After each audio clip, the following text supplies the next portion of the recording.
Hey, everybody, and welcome to a humbling wild ride with Steve-O.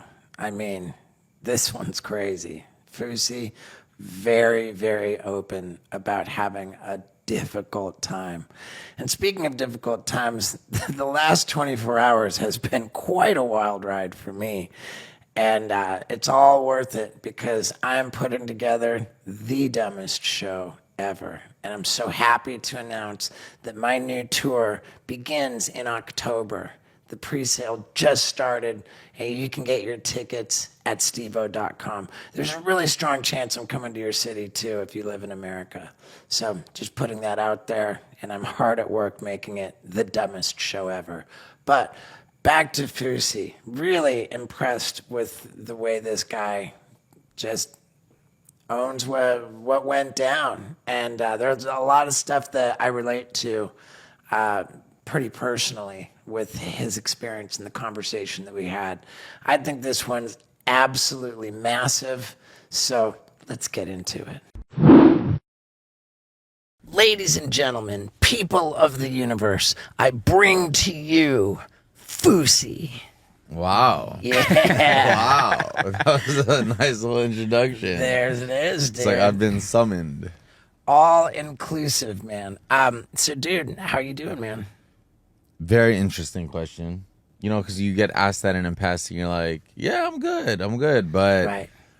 if I'm going to answer that honestly, right now, where I'm at in my life after what I've been through this year, I'm going to say I'm okay. I'm all right. I concur. I'm right there with you. Yeah. Like, I'm not going to say I'm not down. I'm not down right now. I have nothing there's nothing pushing me down right now as there was. And I'm not like, oh my God, and giddying up. I'm okay, which is a blessing, to be able to say. It's good to be okay. You know, like, it's also relative, though, man. I mean, if I'm honest, my life is fantastic, but it's not, like, comparatively, like, as good as it was in recent times. So I'm, like, despondent. I'm not, like, everything's bad. Like, oh, like, my feelings tell me that I'm not okay. I know I am, but it's just because relatively. 100%. 100%. That's actually what I struggled with the most this year, because last year I was in a spot where it was like, to me, like, what I've like memorialized it as is the spot, like me, like I was my best self. So this year I wasn't getting better because I was comparing myself to that version of myself last year. And if I wasn't there, it meant something was wrong. It meant I was depressed. It meant I was sad. Like, I wouldn't let myself just be okay with it until I had to respect and accept that, all right, you're not going back to that self. And it might be for a good reason, but that doesn't mean you're not okay. So I had to let go of that comparison. I was doing that the whole year, literally. Just wasting time saying, I'm not doing any projects because I'm not that right now. What were you doing differently for you to finally get to a spot of like, I'm okay? Are you doing therapy or? Oh my God, if we got into the amount of modalities that I've tried, like I've tried everything. This year was like let's try everything from ketamine to ayahuasca to DMT to brain scans to like therapy to different medicines. I this year was just trying everything. And where are you trying to get back to? Happiness or what? You know, this is funny. Because last year I don't know, I don't like to put labels on it. I don't like to say I had a manic episode. That's not what I like to say. The therapist I speak to says call it being in a panic state, because I don't believe that I am bipolar. But my brain has went to places of psychosis twice in my life. And I don't even like that labeling of psychosis, but I was at such a high and such a place mentally where it's impossible to go back to naturally. It's not like I could just snap my finger and go back to that state of, let's call it mania, where I was at. So that's what I was trying to get back to. Not even something that's naturally attainable. So when people are manic, do they remember what's going on? It's so interesting because, like, I'll watch videos now because everything was documented. Everything was documented. I was live 24/7 last year for 2 months, and I don't remember like when I'm watching it. It's like I'm watching it for the first time. Really? Shocked at the stuff I'm saying. Shocked at how I'm acting. Shocked at like all of it. I'll have like glimpses of like certain moments where I remember I can close my eyes and just like, you know, put myself in a moment for a second, but I can just see myself standing there. I can't see what I'm saying or how I'm feeling or anything like that. It's like a blur. It's like a blackout. It's like a dream. Yeah, so when you guys both say like, you know, you're not up, you're not down, you're just is it like you just don't have a lot of dopamine firing off and like that's what makes somebody happy? Or is it the rush? Is it the thrill? Is it the validation you get from adrenaline type behavior? Like, is it possible to be happy without having a flood of dopamine coming in? I don't even know how to answer that question. Probably a little bit of everything.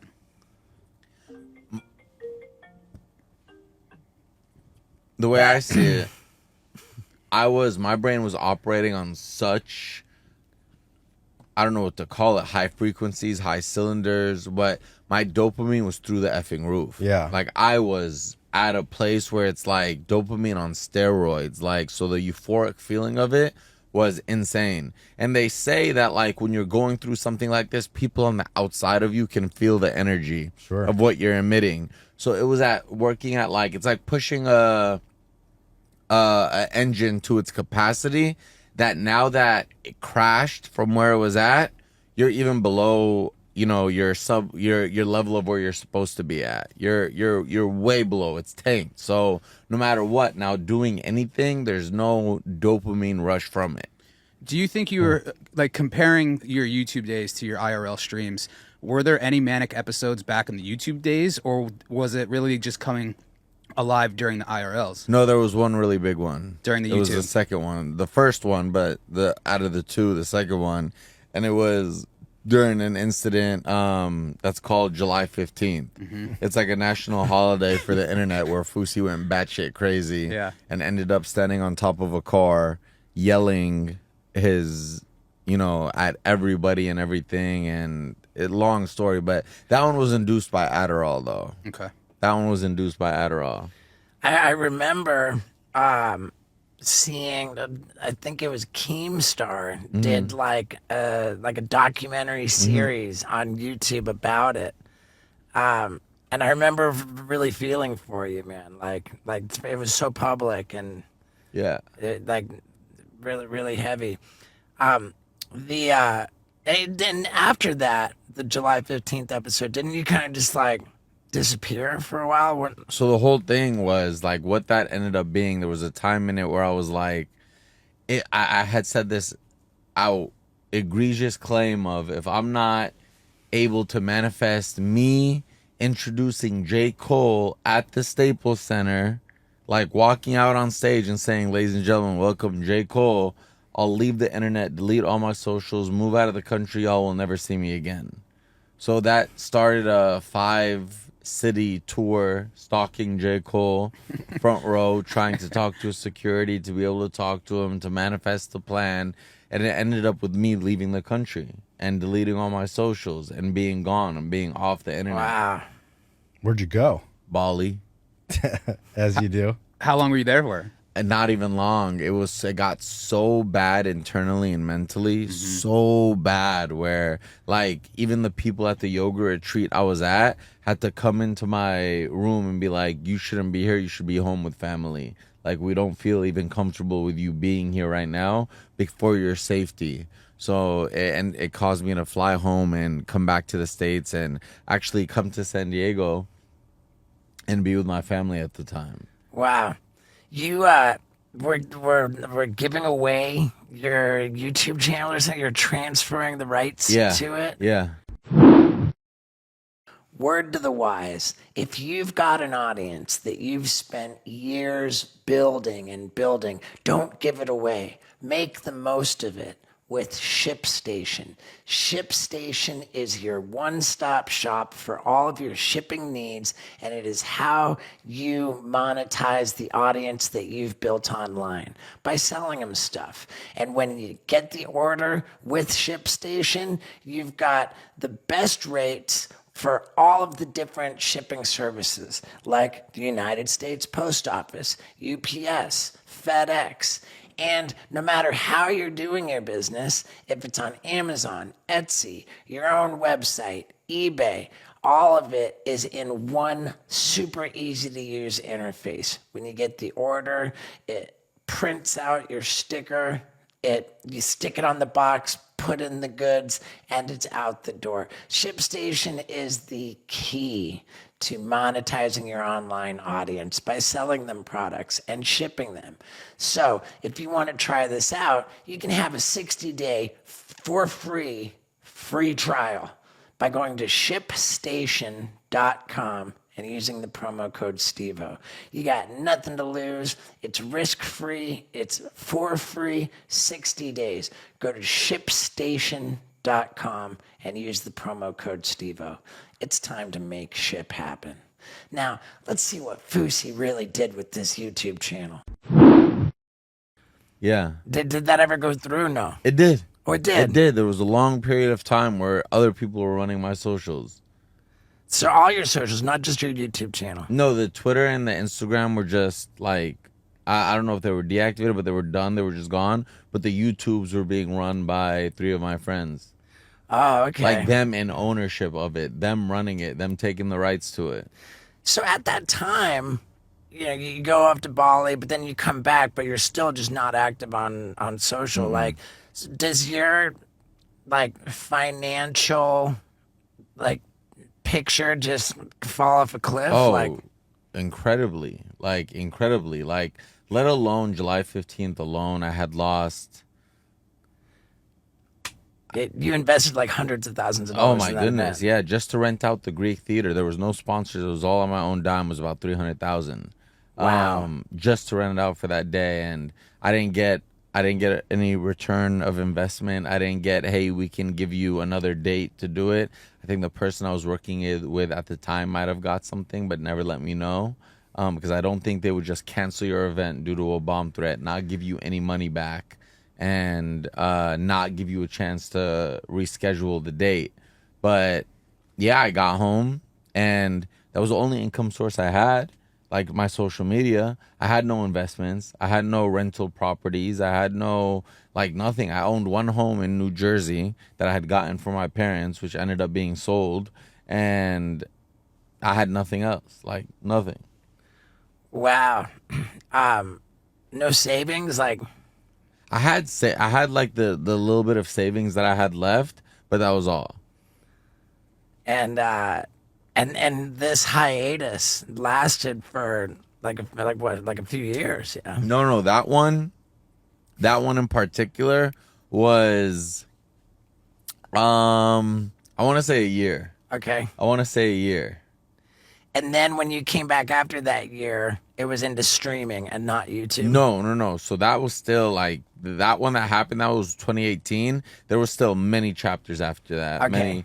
There was the boxing matches that I came into. Yeah. There was the YouTube Crib series that I had tried to pivot to. And then streaming came much later Okay. into that. And when you came back, did you make good money boxing? No, the first one that I actually did when I had come back that I got offered was for charity. Oh, wow. So it was just a way. It was just a way to be like, let me reintroduce myself. Let me earn my rights. Let me prove myself as a man and go fight. And I ended up getting my ass kicked, nose broken so severely, and it required 2 nose surgeries to fix. Yeah. Whatever happened with the promotional company you were trying to start with, Keemstar? That didn't really finish well, right? Well, it didn't finish well in terms of our partnership. Mm-hmm. In terms of our partnership, I ended up getting. now with where I'm at, and I'm not gonna say I'm healed, but in the place of healing, I look at it much differently than I looked at it before. Like when I looked at it before, I would tell you right now, oh yeah, I got the company stolen from me. I got kicked out of the company that it was my baby in my brain that got kicked out of. But now in the place that I'm at, I would say, I don't know how I would even say this. It just didn't work out. Yeah. It didn't work out. And it's still doing really well. It's still doing very, very well now. I think it's like the leading source of boxing news and combat sports news and like on social media. What's your relationship with Keemstar now? Right now, because during last year's live stream, we had a very volatile conversation that was live on the phone. But again, I wasn't in the right mental capacity to even have this. We're on not speaking terms. He's reached out, but I haven't. I just, and not even because I'm like, oh, fuck him or anything like that. I don't know. Right now, I'm just Taking care of you. yeah. Of all the stuff that you've done, like ketamine, ayahuasca, therapy, which one's worked the best? You know, it's like best to like fix me. Yeah, just where afterwards you feel a sense of peace and gratitude. So ketamine I was using because, and I'll admit, it was the high of during. Was it under doctor's supervision? Yeah. So It's IV, right? yeah, during the I mean, ketamine as like it's an intramuscular injection for. And I think they do IV. Yeah, they do straight into IV your vein ketamine under treatment. the supervision of a doctor. yeah. Okay. I mean, I just know it as like a recreational situation. People like do it intramuscularly. No, remember we saw the David Arquette documentary where he. Well, right. That was in. That's that was, ketamine therapy. Yeah, that was main vein. So when you're in the ketamine therapy, Yeah. like you're just high as balls on ketamine. Yeah. And I loved it during, like while you're high under ketamine. Like I'm not gonna lie, I was using it as a drug. Yeah. Like I was using it to escape during. And like I'd always said, oh my God, if I had money, I would do this every day. Or if I could live life like this every day, like great, I would do it. But afterwards, like after the session, there was no like there was no change. I mean, when I come back to reality and open my eyes and I'm like, okay, I'm back in reality, there was no change. So people are just getting high as balls in ketamine therapy. Yeah. And isn't it alleged that Matthew Perry wasn't getting quite enough ketamine from the doctor, and so like he was doing it on his own time too? Oh wow. Yeah, he was in the jacuzzi when he did it. I think like that's how I understand it's been alleged. Wow. Okay, so what else? What about ayahuasca? Yeah, ayahuasca, isn't it like described as going through hell to? I was about to say I had the worst, horrific experience of my entire life on ayahuasca. Where'd you go for it? So I was in a severe depression. I fell into this last bout of existential crisis, loss of identity, loss of everything after my second boxing match to Deji in 2022. After the loss, and it brought up all the trauma of the first loss, and it just sent me into this hole. I was in a really bad place. I had checked myself into a mental health home, which I have a lot of thoughts and feelings about. But I was out. I was down and out. I had done no research. I hadn't gotten ready at all. I hadn't done the diet for the 2 weeks before. I hadn't set my intentions. I hadn't planned for it or nothing. But I just remember hearing somebody talk to me before of ayahuasca gives you the answers. I didn't know what I wanted to do in life. I didn't know what was next. I didn't know, like I was lost. So I literally, in my impulsivity, get on my computer, in my isolation in LA at the time, Googled ayahuasca, found a place in Peru, booked the flight, used my American Express points that I had, booked the flight, packed the bag, went to Peru, got driven to the literal middle of the jungle, like all handmade like places to sleep, Kind of like very bare bones. You're not at a resort. You're not at anything like that. You're in the jungle. Yeah. What do they charge you to sign up for that? I think it was just like $1,200. Okay. I believe so at the time. And you're by yourself doing this. I was by myself. Nobody knew I was going or nothing. Did you have to take a boat upriver? No, we had to take a little tuk Yeah. through the Yeah. Oh my ridiculous God. terrain to get to where they had built the infrastructure to sleep at. And it was a nightmare. Like, it was a nightmare.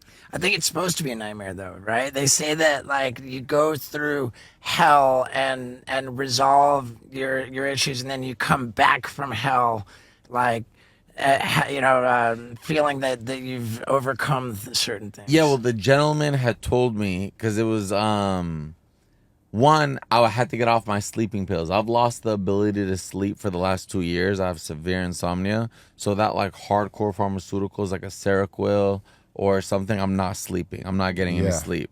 So during my whole experience, I went 9 days with no sleep while I was there. Yeesh. Like, just wasn't sleeping. I don't know about not sleeping for 9 days, but I'll tell you, for the next 2 days, I'm likely to have a lot of trouble sleeping because I am so excited for UFC 304, the pay-per-view event that goes down this weekend. I'm going to tell you what is historically crazy about it, and I'm going to give you my picks. And I've got, from DraftKings Sportsbook, the official betting partner of the UFC, an insane deal. This is the deal. If you're a new customer, you download the DraftKings Sportsbook app. Use the promo code STEVO, and you will instantly get $150 in bonus bets if you bet so much as $5 on UFC. I mean, it's a very, very generous and crazy deal. Here's what's so crazy about the event. It's happening in England, where they're like way hours ahead of the US, but it's happening at regular times for fights in the US. So the people in the arena watching the fights are going to be watching the main event at like 4 in the morning, maybe like 5 in the morning. I don't even know what that's going to be like. I can't wait to check it out. And the fights on the card are insane. I mean, the main card starts off with streaking British badass Arnold Allen.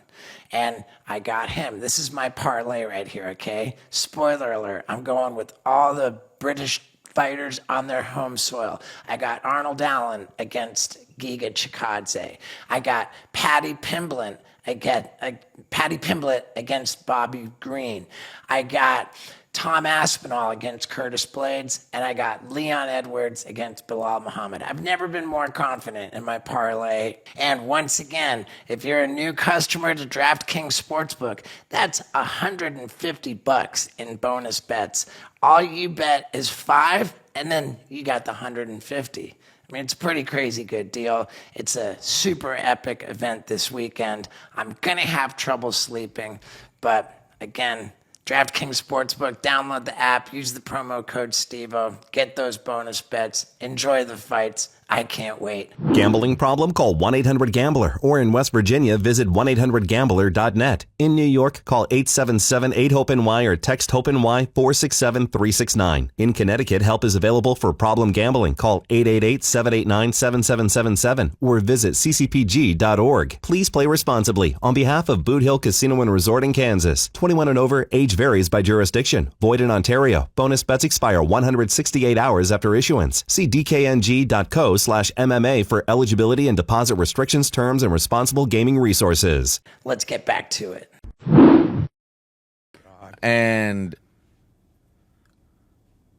it was such darkness and such hell. Like I experienced an exorcism during it. Like I was there, I was present, I felt it, I felt the evil, I felt the exorcism. There was just so much darkness, but the gentleman had ended up telling me, well, you have so much darkness and evil in you, you have to purge it all out, and you have to keep doing this and doing this and doing this. And his suggestion was, I think you should stay here for a year and get it all out of you and then go back home. I think you should give me $1,200 like every day for a year. I said, fuck no. Like, there was no way. It was way too, it was terrifying. It ended up with me, like, one of the times coming out of it, it was 4 a.m. Obviously couldn't go to sleep. And I was texting my sister, my crisis manager, and my therapist at the time, and I was just sending them letters and typing and just being like, help, I'm gonna die, 9 days no sleep, I'm stuck in Peru, I fucked up, ended up, I don't know how it happened, but booking the flight, leaving early. I was supposed to do 8 sessions, I left after 4, and I just got my ass out of there. Each session's like a deep ass journey into the Oh my fucking goodness. depths of. Don't you barf? Yeah, shit yourself? You purge. Depending on how it chooses to come out, you could do both. I barfed, and it literally sounded like an exorcism. It sounded like evil was coming out of me. My It was terrifying. Like, it's, Can you talk about one of your like trips that you had? yeah, it's so one of the trips, the scariest one, you know the movie Get Out? Yeah. Yep. You know how he fell into the sunken place? I had lost control of my mind. you. Like, my mind, like, my consciousness, I fell below my consciousness, and I felt like, I was like, my rationale during it was, this is what it means when you lose your mind. That's it. You're gone. You're never coming back. Like, you're never going to come back to the surface and be in connection with your consciousness. You're now below. You've lost, Like that. you've lost control of, yeah. You're that guy. Yeah, you've lost control of being able to, like, be present in your consciousness. Like, I was a step below it, and I thought I was gone forever. Yeah. And I felt gone forever. Another one, like I said, like, I was there in the house, like in a house, in my visions, but it literally felt like I was physically there experiencing an exorcism. There was a woman having an exorcism, but I'm sitting there, I'm watching it, I'm feeling it, I'm experiencing it, I'm feeling the energy. And the last one that I remembered, I was in the middle of a desert, and there was a man who was mentally disabled. He was this. How do I even put what he was? He was he had some ailments, some mental ailments. He was crying his ass off, holding a baby who was crying his ass off. They were like bare bones, and they had wolves surrounding them. I remember one time a therapist gave me a justification as to what that vision represented in my life, and it made complete sense. I don't remember what it was now, but it was just, you feel it. Like, you feel the sorrow, you feel the darkness of it. You're like, it's just, it was, Now, how long does one of those trips last? man, Like 6 hours. it was some time, because depending on how many cups you take, my ass, I'm always like, and that's why I can't drink or anything. I always want more. So some people were fine with just 1 cup and doing the trip. That night I had taken like 3 cups, and Yeah. it was Exorcism, all right. gone. So you do the first session, it's like pure hell. You're like, oh my God, this is terrible. And then you're like, the next session, you're like, let me get 3 cups. Because everybody you speak to, like, there was a friend that I had spoken to about it before that had said it wasn't until his 6th session that he had his breakthrough. Okay. So you give yourself rationale and reasonings to, like, oh, keep going. You're not there yet, but you're going to get there. Let me just try it again. And After a trip, and I heard you walk up to the shaman, and then he puffed something up your nose. Did you get that? yeah, I forgot what that's called. And then you go back in. No, that's not a hallucinogen or nothing. It doesn't. It's just like a, what is that? Like a My ceremony. normally is shot, by the way. Yeah, Shot. But that's whole other reasons. But Yeah, but it's that's just like a head nicotine. rush. It's just it's a head rush. Okay, so ayahuasca didn't work out. No, but you're also, let me say about the shamans, you're dealing with things that, like, I didn't know what I was dealing with. Like, you have people actually praying over you, and they're doing their Icaros and praying over you. And, like, before, when I had to leave, because I was I was doing a dieta with plants. So you're literally bathing in plants, and it said that you it's not just rubbing plants on yourself. You're actually Absorbing the universe. what's happening with the plant. And the plant that I was using was a very serious plant. So when I told them I wanted to leave, it wasn't just, okay, get on the thing and leave. They had to pray on my head. He had spit something on my head, blew smoke over my face, had to do a lot. So I was messing with things that I didn't even know what I was messing with. Right, sure. Like things that I wouldn't have dabbled into had I known prior to going into it. And then when you left early, you came back to San Diego? I came back to Los Angeles. That's where I was at the time. And that same day was so scared of, because I couldn't handle reality. I couldn't even handle 10 seconds. Like life felt terrifying. Like every time I would call a mental health house, I would scream, I don't know how to handle time and reality anymore. Like I couldn't just be there. I couldn't be where I was. So I got straight on a plane and flew to my sister in Philadelphia. And I ended up being with her for 4 months. Wow, man. And when you're there, do you feel better? Or then you're like, that didn't work, let me try DMT. Yeah, no, I didn't feel better. Nothing Nothing was getting me to feel better. The only thing that got me out of what I was going through at that time was that same year, last year, the live streaming. The live stream incident. Why do you think that is? I mean, how do you kick out of that state and then be live streaming? Is it because you have a sense of purpose? So I had to ask myself this so many times. What was it about the live stream last year that fixed everything? That got me. And I figured it out. I was depressed. I was suicidal. I had no career. I had no income, like where I had been for a long time, and I had nothing. I had no purpose. I didn't know what I was doing. Sitting on all the regrets of you lost everything, you had everything, you lost everything. I decided to launch up a live stream at my house and just talk to the audience. And I started with, at the time, and this is with my millions of followers and everything, with about, let's say, 200 people watching. And just sitting on my house doing nothing. What were you streaming on? Twitch. Okay. And at that same time, I had started a new workout journey. I've always done these workout transformations, and I had started another one, and that helped get the wheels turning and got the momentum going and got me to feel good. And at that same time, I had started the live stream. During the live stream, there was an anonymous viewer by the name of Vivid Alchemy, just a viewer, didn't know him, didn't know anything, who was gifting subs. And, you know, subs cost like $5 to gift, and that's how streamers make their income. And I had 0 subs at the time, or I might have had like, you know, under 100, and all of a sudden he started gifting. And my reactions to it, because it was like, you know, it was big, was like, it was big. It was appreciative. I was excited. I was thankful. And I decided to do it again the next day, and this same gentleman would gift. And it kept going. And I'm like, that's a recurring sub. So that's $5 per sub every month. It resets at the end of each month unless it's auto renewed by the person who got the gifted sub. So at the time, it's just the $5, just the sub for that moment. And then he did it again the second day.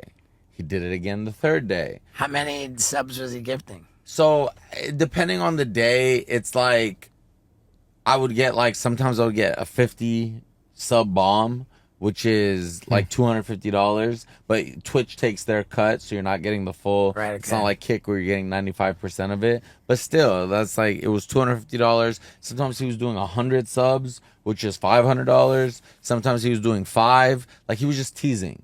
And he liked the reaction he was getting from me and the reaction from the audience, everybody throwing W's. So this was a slow, it was just a slow build-up, and he was just doing it. And all of a sudden, we're at like 1,200 subscribers, which is, it's good, it's nice.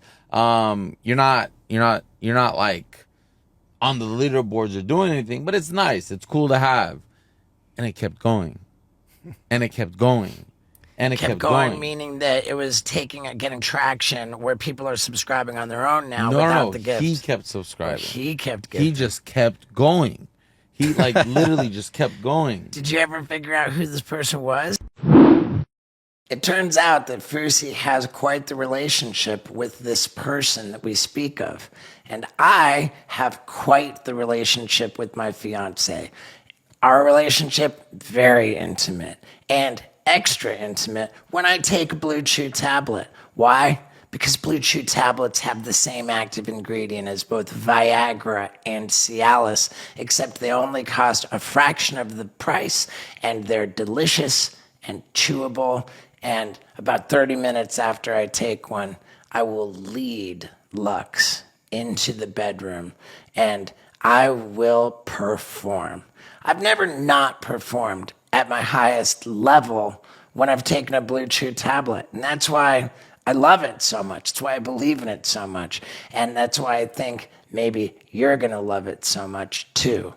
Plus, if you want to give it a shot, how about an entire month's supply where you don't pay anything?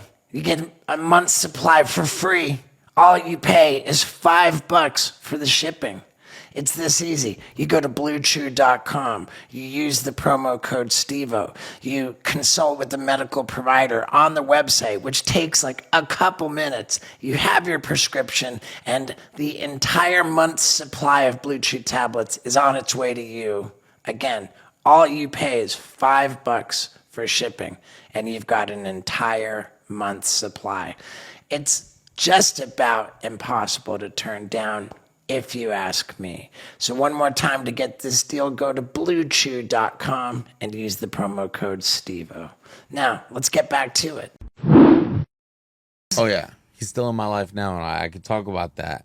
But he kept going, and what it started doing was to go from, depressed, suicidal, you lost your identity, you're a has-been, it's all over for you, you'll never reach it, to all of a sudden like Motivation, you're inspired, your ego is getting tickled like crazy every second. Like it was like waking up everything from within that had been suppressed, that I had lost.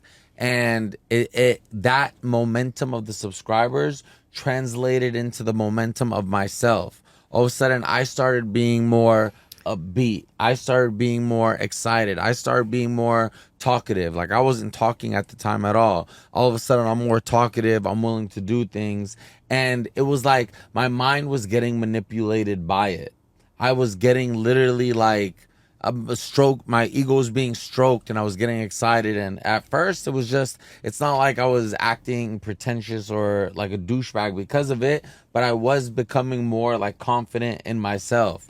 And it just kept going and going and going. And so I ended up flying him to a dinner. Or he had, no, that's not even how it happened. I apologize. He had emailed me and said, can I don't know if this was before the subscribers or after, but he said, can you train me in the gym? Because I was doing my gym journey at the time. And I was also trying to become a personal trainer. I was taking a certification course. He was like, can you train me? I'll pay you this much. He just DMs you as this person. Emailed. He emailed you as this anonymous guy. Yeah. And he said, can you train me? I'll give you this much. And I saw it as, I get to meet the gentleman who's been doing this. I get to have my first paid client. And, it just made sense. Flew him down, did the workout. It was great. Was the guy in like bad shape? He was a bigger guy. But not like nothing crazy. He was a very nice gentleman, like wonderful. And we went out to dinner that night, and that was it. Like, we just went out to dinner, and he went home. And I had asked him, like, yo, like why are you doing this? And then his response was, you have helped me, like, you were my inspiration to start my business and grind, and now I've been able to buy my mom a home. I just want to repay the favor to remind you who you are and try to, like, wake up your spirits on the inside. Sweet. It was sweet. And there was no malice. There was no, like, hidden agenda. It was just him supporting. And he continued. And within, like, a month, I'm number 8 on the leaderboards for Twitch most subscribed. At my height, I reached 32,000 subscribers, which is an insane number. And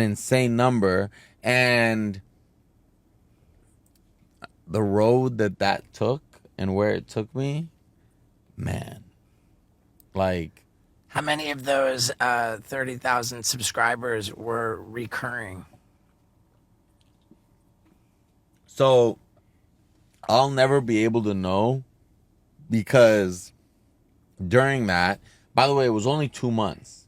The live stream journey that I took last year was only 2 months, but it felt like an eternity. But that's a problem with my impulsivity and how fast I move. Like, I do things so fast and not just like sit down and let it slowly simmer.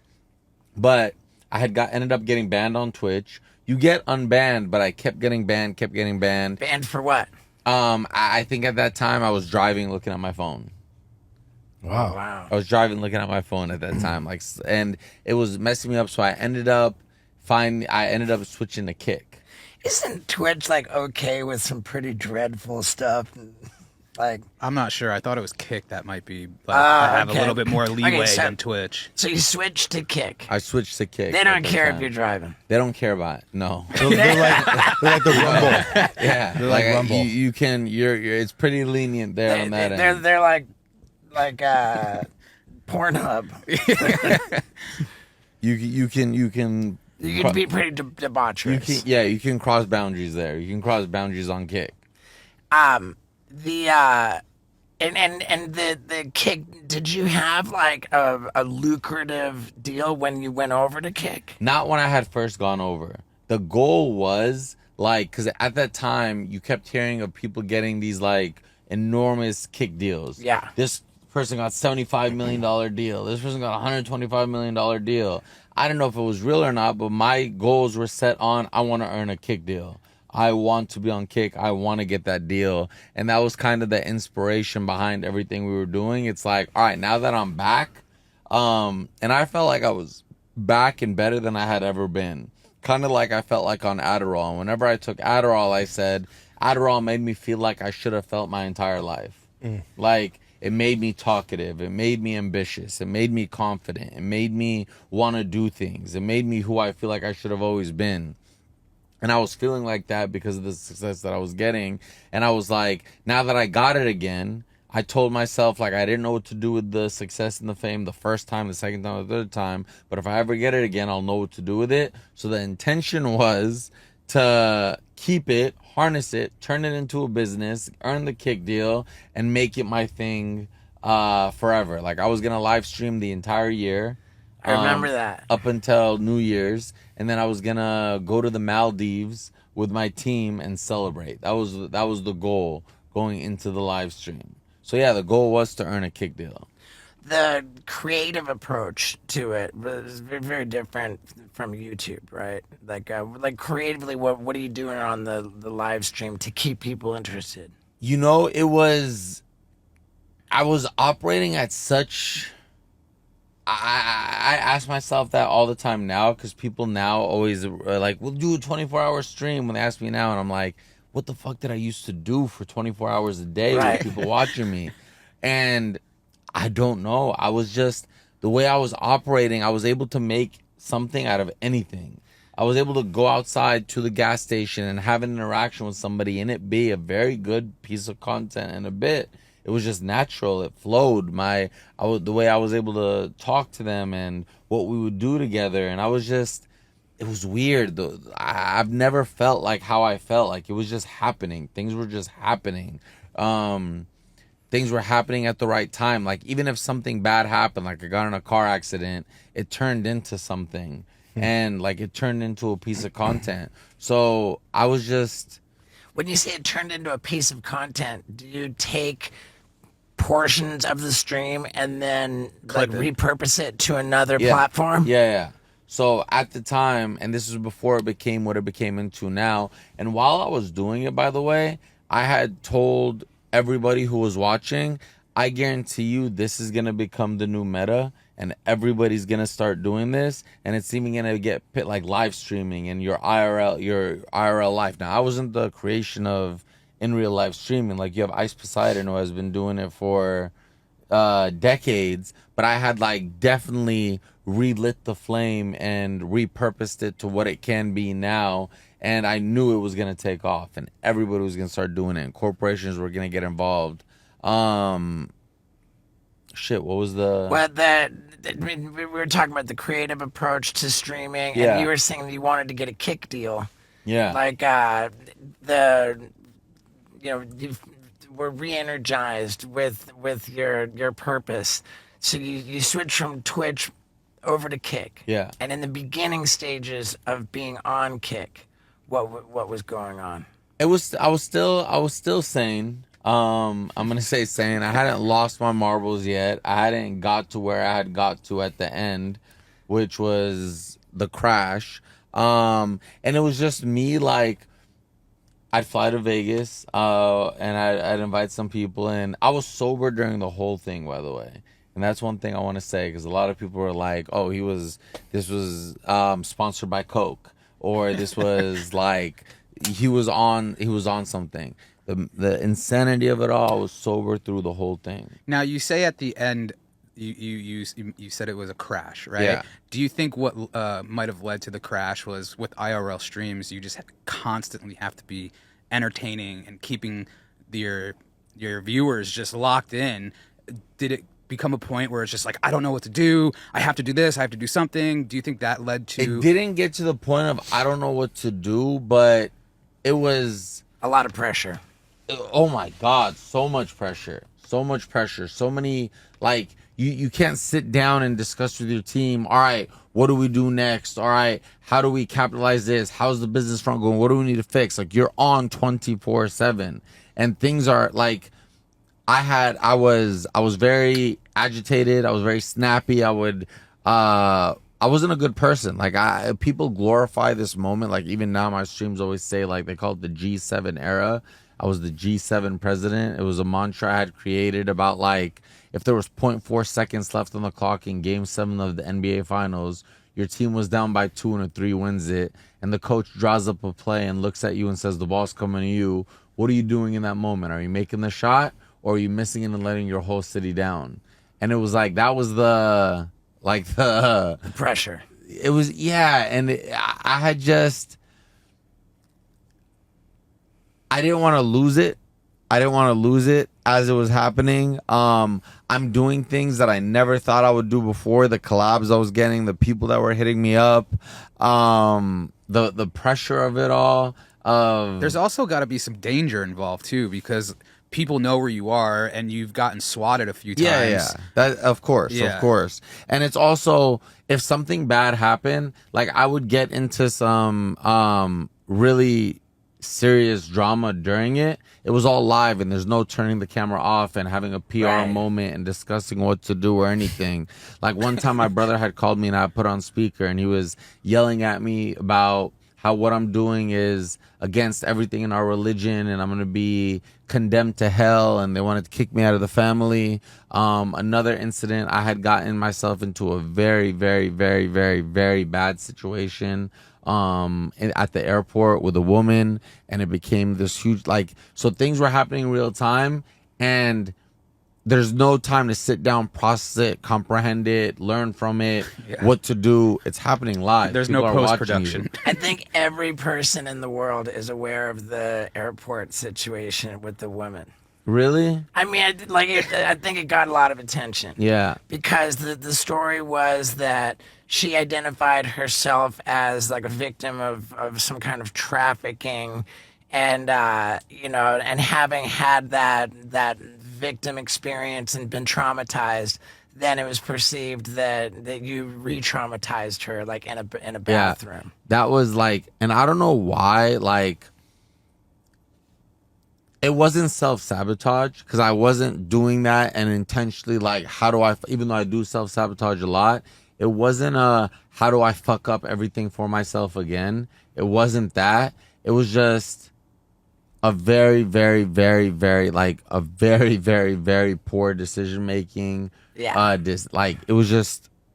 Did you think, oh, this is what my viewers want to hear? You know, when you're in it, and, like, you're doing it for the content, you're doing it for the people watching, you want to turn it into a bit or something, and sometimes you just, like, if you don't have like a moral foundation of what you're doing, and if I don't know, there's no justification for what the fuck I did. Like, this shit eats me alive. It kills me for me to do what I did. And I think that the extra layer of what was unfortunate about that is that I think I seem to remember you saying, "Oh, I said I did that in the bathroom, but I actually didn't." And it doesn't matter whether you did or not. It's by even saying it was the No, problem. so my dumbass. First of all, my dumbass for even kissing her, walking off camera and being on camera and me grabbing her and holding her, and then walking off camera and going on a walk with her. I ran back to the camera, and at the time I go, I just joined the Mile High Club. Which isn't even pertinent because you're in the airport, not I'm in in the an airport, and then I tried backtracking from it, and it just, like, literally, I don't have, like, there's nothing I can say here right now to save. Yeah, and that's great. You shouldn't try to. And that was the first like hit on the live stream, and what started to get things to go south again. Because after that, it was just a culmination of things that. I think too, at the time of the airport entry, like, you clearly weren't yourself. Like you were having some kind of an episode, it seemed, at that time. And, you know, and that's never gonna, like, you know, make it okay or anything. But like, it was evident that when you're streaming in real time, there's no way to filter anything. There's no way to censor anything. There's no way to hold it back or to take it back. It's already out there in real time. And when you're in a vulnerable state and you're not yourself, like, that's a recipe for disaster. And it's arguable that everybody knowing that you're not yourself, that you're vulnerable, that you're prone to making a terrible decision, that you're in a compromised mental state, that makes people want to tune into your stream so much more. So it's like a vicious cycle of, like, the more like oh, we gotta watch Fousey because who knows, like, we're gonna witness a train wreck. They were all watching for the train wreck, all, Right. and that's why people still tune in today. Because, like, when I stream now, because they're like, it's only a matter of time till he crashes out again. But aren't you, like, reading comments live while you're streaming? Yeah. So, like, imagine being home alone reading YouTube comments and you're just, like, going through these wave of emotions. You're doing this in real life. So Real time. filtering that while you're talking to people, like, oh, this fucking guy hates me, but, like, what do I do? Like, Yeah. what a fucking nice. And it's mind like, fuck. I kept wanting more. Like, although, like, I wasn't even supposed to be live at the airport, because when I fly, it was the only time I would put my stream on a Be Right Back screen, fly, when I land at my location, then pull it out. My need for more and wanting to keep putting fire on this flame that I was building, I get to my layover, and I decided to go live while in the airport. There was no reason for me to be live and do that, like, at all. At all. It wasn't even supposed to be a decision, but I just kept more. Like, it was my drug. It was a drug. It was the biggest high I had ever ridden in my entire life. Was it worse than ayahuasca? It was, man. I have such a relationship with it, because there's a lot of times where, like, as crazy as this sounds, like, even in the chaos where how it ended, you miss it. You miss that, like, you miss the mania of it. You miss the high. course. You miss, like, now when I'm like, right now, I'm like, I'm back to the ground. My feet are on the evidently. ground. I'm here, and it's like, well, this is boring. Shit. Like, you miss it. And that's fucked thing to say, because it came with a lot of bad. I wasn't the best person. I was this, but there were moments of it and characteristics of it that I missed so much. And it's not like it's not like a drug where you can take and re-experience the high. Like, when people are like, just go back to being that person. Well, you can't. I can't just Right. snap and be like, all right, mind, lose yourself. In that early stage of being on Kick, like, are you making money from it? Like, what's the economics of being on Kick? So, Kick is like the viewers watching Kick aren't as incentivized to sub as they are on Twitch. Because Twitch, if you sub, the reason you're doing that is because you'll no longer have ads. Right. So there's an incentive. And people gift subs too to allow other people to not have ads. On Kick, there's no incentive. So the people who are on Kick, what it was where they were making their money, the Kick deal. So being on Kick is a goal was, how do I get a Kick deal? Because that's how I'm going to make money. So when you're on Kick in that early stage, like with the airport incident and all that, and you're going to stream like for the entire year, like you're not even getting paid? If people subscribed, you would, but the subscribers weren't as like it just doesn't happen. Like at the time, I was the one subscribing because I was investing into, and I was looking at it as like, all right, if I gift 100 subs, that's $500, but I'm getting 95% of it back. Then I'm only spending this much as an investment. And I'm making my audience happy. So I was just subbing and subbing to give back to the people. But no, people weren't subbing when I was on Kick. So where are you getting your money to live at that point? Well, I still had a little bit of savings left.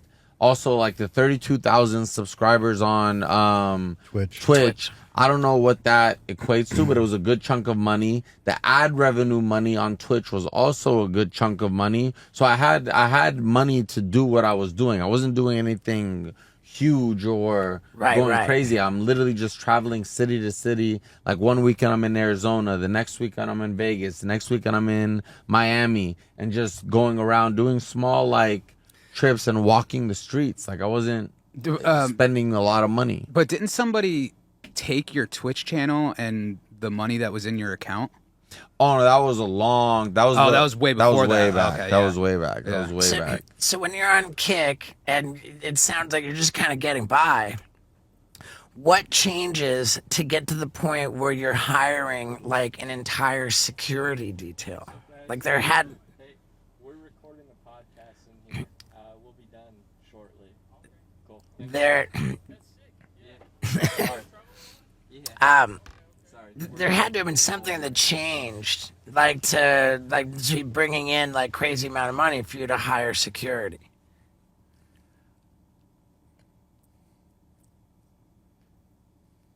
Oh man, I'm even trying to think of like where the fuck did security come into the picture from?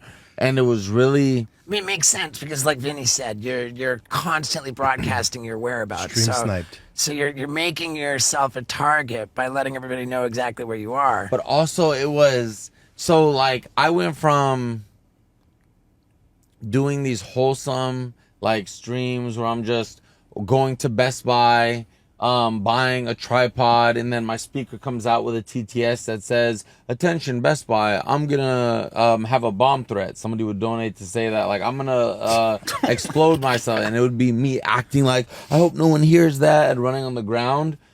I mean, help me understand, what's a TS? TTS, talk to speech. So if somebody donates $5, their message gets read out loud on my speaker in public.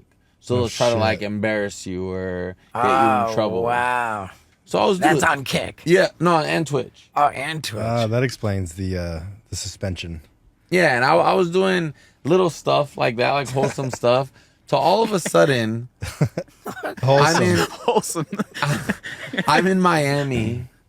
I'm collabing with Aiden Ross. My Kick deal was coming. Like in conversation, I knew behind the scenes internally, like, you've earned it, it's coming. I had finally I had gone Super Saiyan, but I had turned into Vegeta and not Goku, and like my dark side was coming out. And Is that video game talk? Dragon Ball Z. What's that? Anime. Okay. You don't know what Dragon Ball Z is? No. That's crazy. Jesus Christ. And I had got to a point where the reason I call it wholesome, I went from that to all of a sudden talking to my team and like on camera and saying, I need 4 blunts rolled at all given times. I need a Red Bull. I need this. And like, I literally thought I had changed. I had become a different person. So had- so this is a different period than the period where you were sober the whole time. Yeah, this is now Miami. This is like the end, the climax. Right. And all of a sudden I need this amount of blunts rolled at all times. I need a Red Bull. I need this. I need security. I need protect my energy. And it's interesting because during the July 15th crash, that episode, I remember the after the incident where I had snuck into Drake's club and tried to get Drake to perform at my event the next day. When I got home in the Uber that night, I had got out the car and told my girlfriend at the time, "Don't touch me. There's something inside me. Like, I don't know what's going on. Let me go shower." I went upstairs to shower. I put my head back. My eyes like rolled black. Water was hitting me, and I felt like something was coming out of me. I think I was possessed both times. I'm not gonna get into that because people are gonna call me crazy and a lunatic or whatever. I think I was possessed both times, but this time, when I had reached the same place where I had reached that time, I was saying the same things, doing the same things, and I was like, I need to protect my energy. Like, if I didn't learn, I knew I was accessing energy that was way more than just myself, where it was coming from, if you want to call it, God's energy, the Holy Spirit, whatever you want to call it.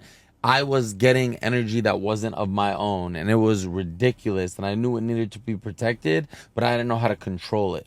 I had never learned how to harness it, and I feel like a lot of the people who do reach it and do astronomical things in their careers and their lives, they learn how to harness and control that energy. But me, I knew how to access it, but never knew how to control it.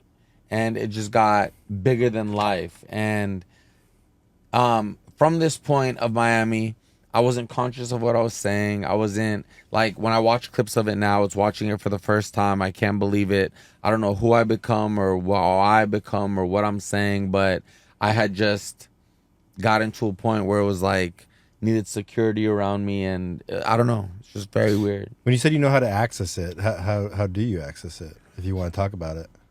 So I shouldn't say I know how to access it, because it's not like right now I'm like, oh, let me summon let me summon it. But I should say, like, I know when it's accessed. Like, I know when I know when I'm experiencing it. Yes. I know when I have energy that's not of my own. I know when I'm like something is awry, something is up. Like, I'm not me right now. Understand. And I'm conscious of that moment. But yeah, I can't. If I could access, I would do it right now. I'd be like, watch this, and go back into that stage. It's euphoric. What does streaming look like for you now? Like, you do it intermittently, like. So, I spent this entire year off the internet, off of everything, by myself, in isolation with my dog, in a deep depression. Like, my suicidality was still rampant this year. This year was actually, out of everything that I've ever experienced, the lowest of lows that I've ever reached. And actually, like, my first attempt was this year, and I had never before. I would always had ideations rampantly, always, but never acted on it. And this year was the first year where I actually tried it. So I was in a really like the year of experiments with the Bufo and the DMT and all these things that I'm trying. And I wasn't streaming because I knew I wasn't the person I was last year, so something must be wrong. I can't stream like this. Like, I went through 3 months this year where I wouldn't talk. I couldn't say anything. Like, the fact that I'm even sitting here right now with you guys and having a conversation is so big for me compared to where I've been this year. I literally wouldn't talk. Didn't know how to talk. And the worst part about it is I couldn't get it out writing. I couldn't get out typing. I couldn't get it out even if I was by myself, press record on a camera and talk.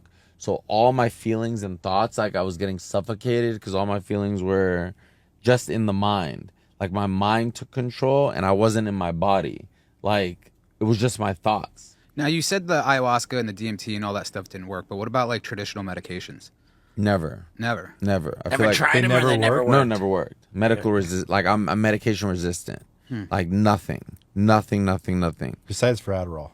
Besides for Adderall, but even now Adderall, when I take it, if I were to take it and I tried one pill, nothing.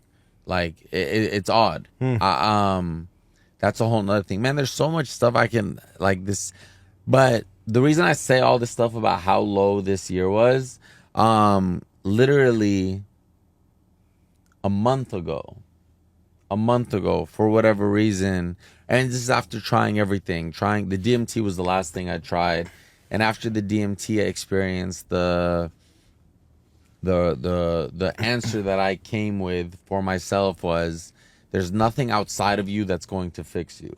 Right. There's like you keep trying these other things and this is gonna work, and it took me driving to Vegas for 9 hours by myself doing the DMT to realize like you're searching and you're trying all these things, but that's not what it's gonna be. Like you have everything within you that's gonna fix you. You have to find the answers. You have to find out what's wrong. You also have to be accepting of where you're at now. Because instead of continuously comparing where I wanted to be, who I wanted to be, accepting that, no, this is now the foundation that I have to work with. The Fousey ego is no longer. Now you have to build a life for Yusuf. Like there was a lot that went into it. But So what does that look like though? Have you tried like meditation to really like get in touch with like finding your internal problems? well, I've tried everything. I've definitely tried meditation. To me, what the answer ended up becoming was my whole career. I lived two lives, one as Yusuf, one as Fousey, and everybody who I've ever been on the internet has been like, even if I myself believed that it was true and authentic, it wasn't. And it was under the guise of being Fousey and a caricature and a persona of myself that wasn't real. Like it was the mask that I put on to cover who I actually was, like to the people. So whoever I needed to become and be a chameleon to become, I became to be liked by the people, to have success. And it was all a front. And once there was no longer like, for the first time after the last crash, like I thought my ego death was after my loss to Deji in boxing, but then it like after it died, it wasn't dead. It was just lurking in the shadows, and then the live stream is what it came out in its final form, and the flame was engulfed. And my ego was like, let me show you what you're actually capable of and who you are. And once that crashed, and I want to talk about that crash and being in the mental hospital and the psych ward and all of that. But after that crash, there was like the mask, like it lost its powers. Like there was no more what I did my whole entire career of how do I reinvent Fousey and come back in a new lane or do it again. I was now confronted with what I had avoided for 13 years of who you actually are, which is Yusuf. And like the person I never got to know, the person I never worked on, the person I never built, the flower that I never watered.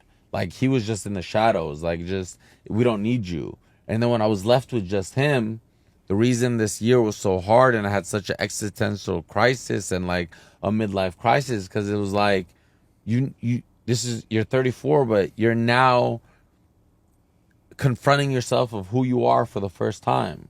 And you've never built an identity. You've never created a life for yourself. You don't know your likes, your dislikes, your hobbies, who you are, what your opinions are on things.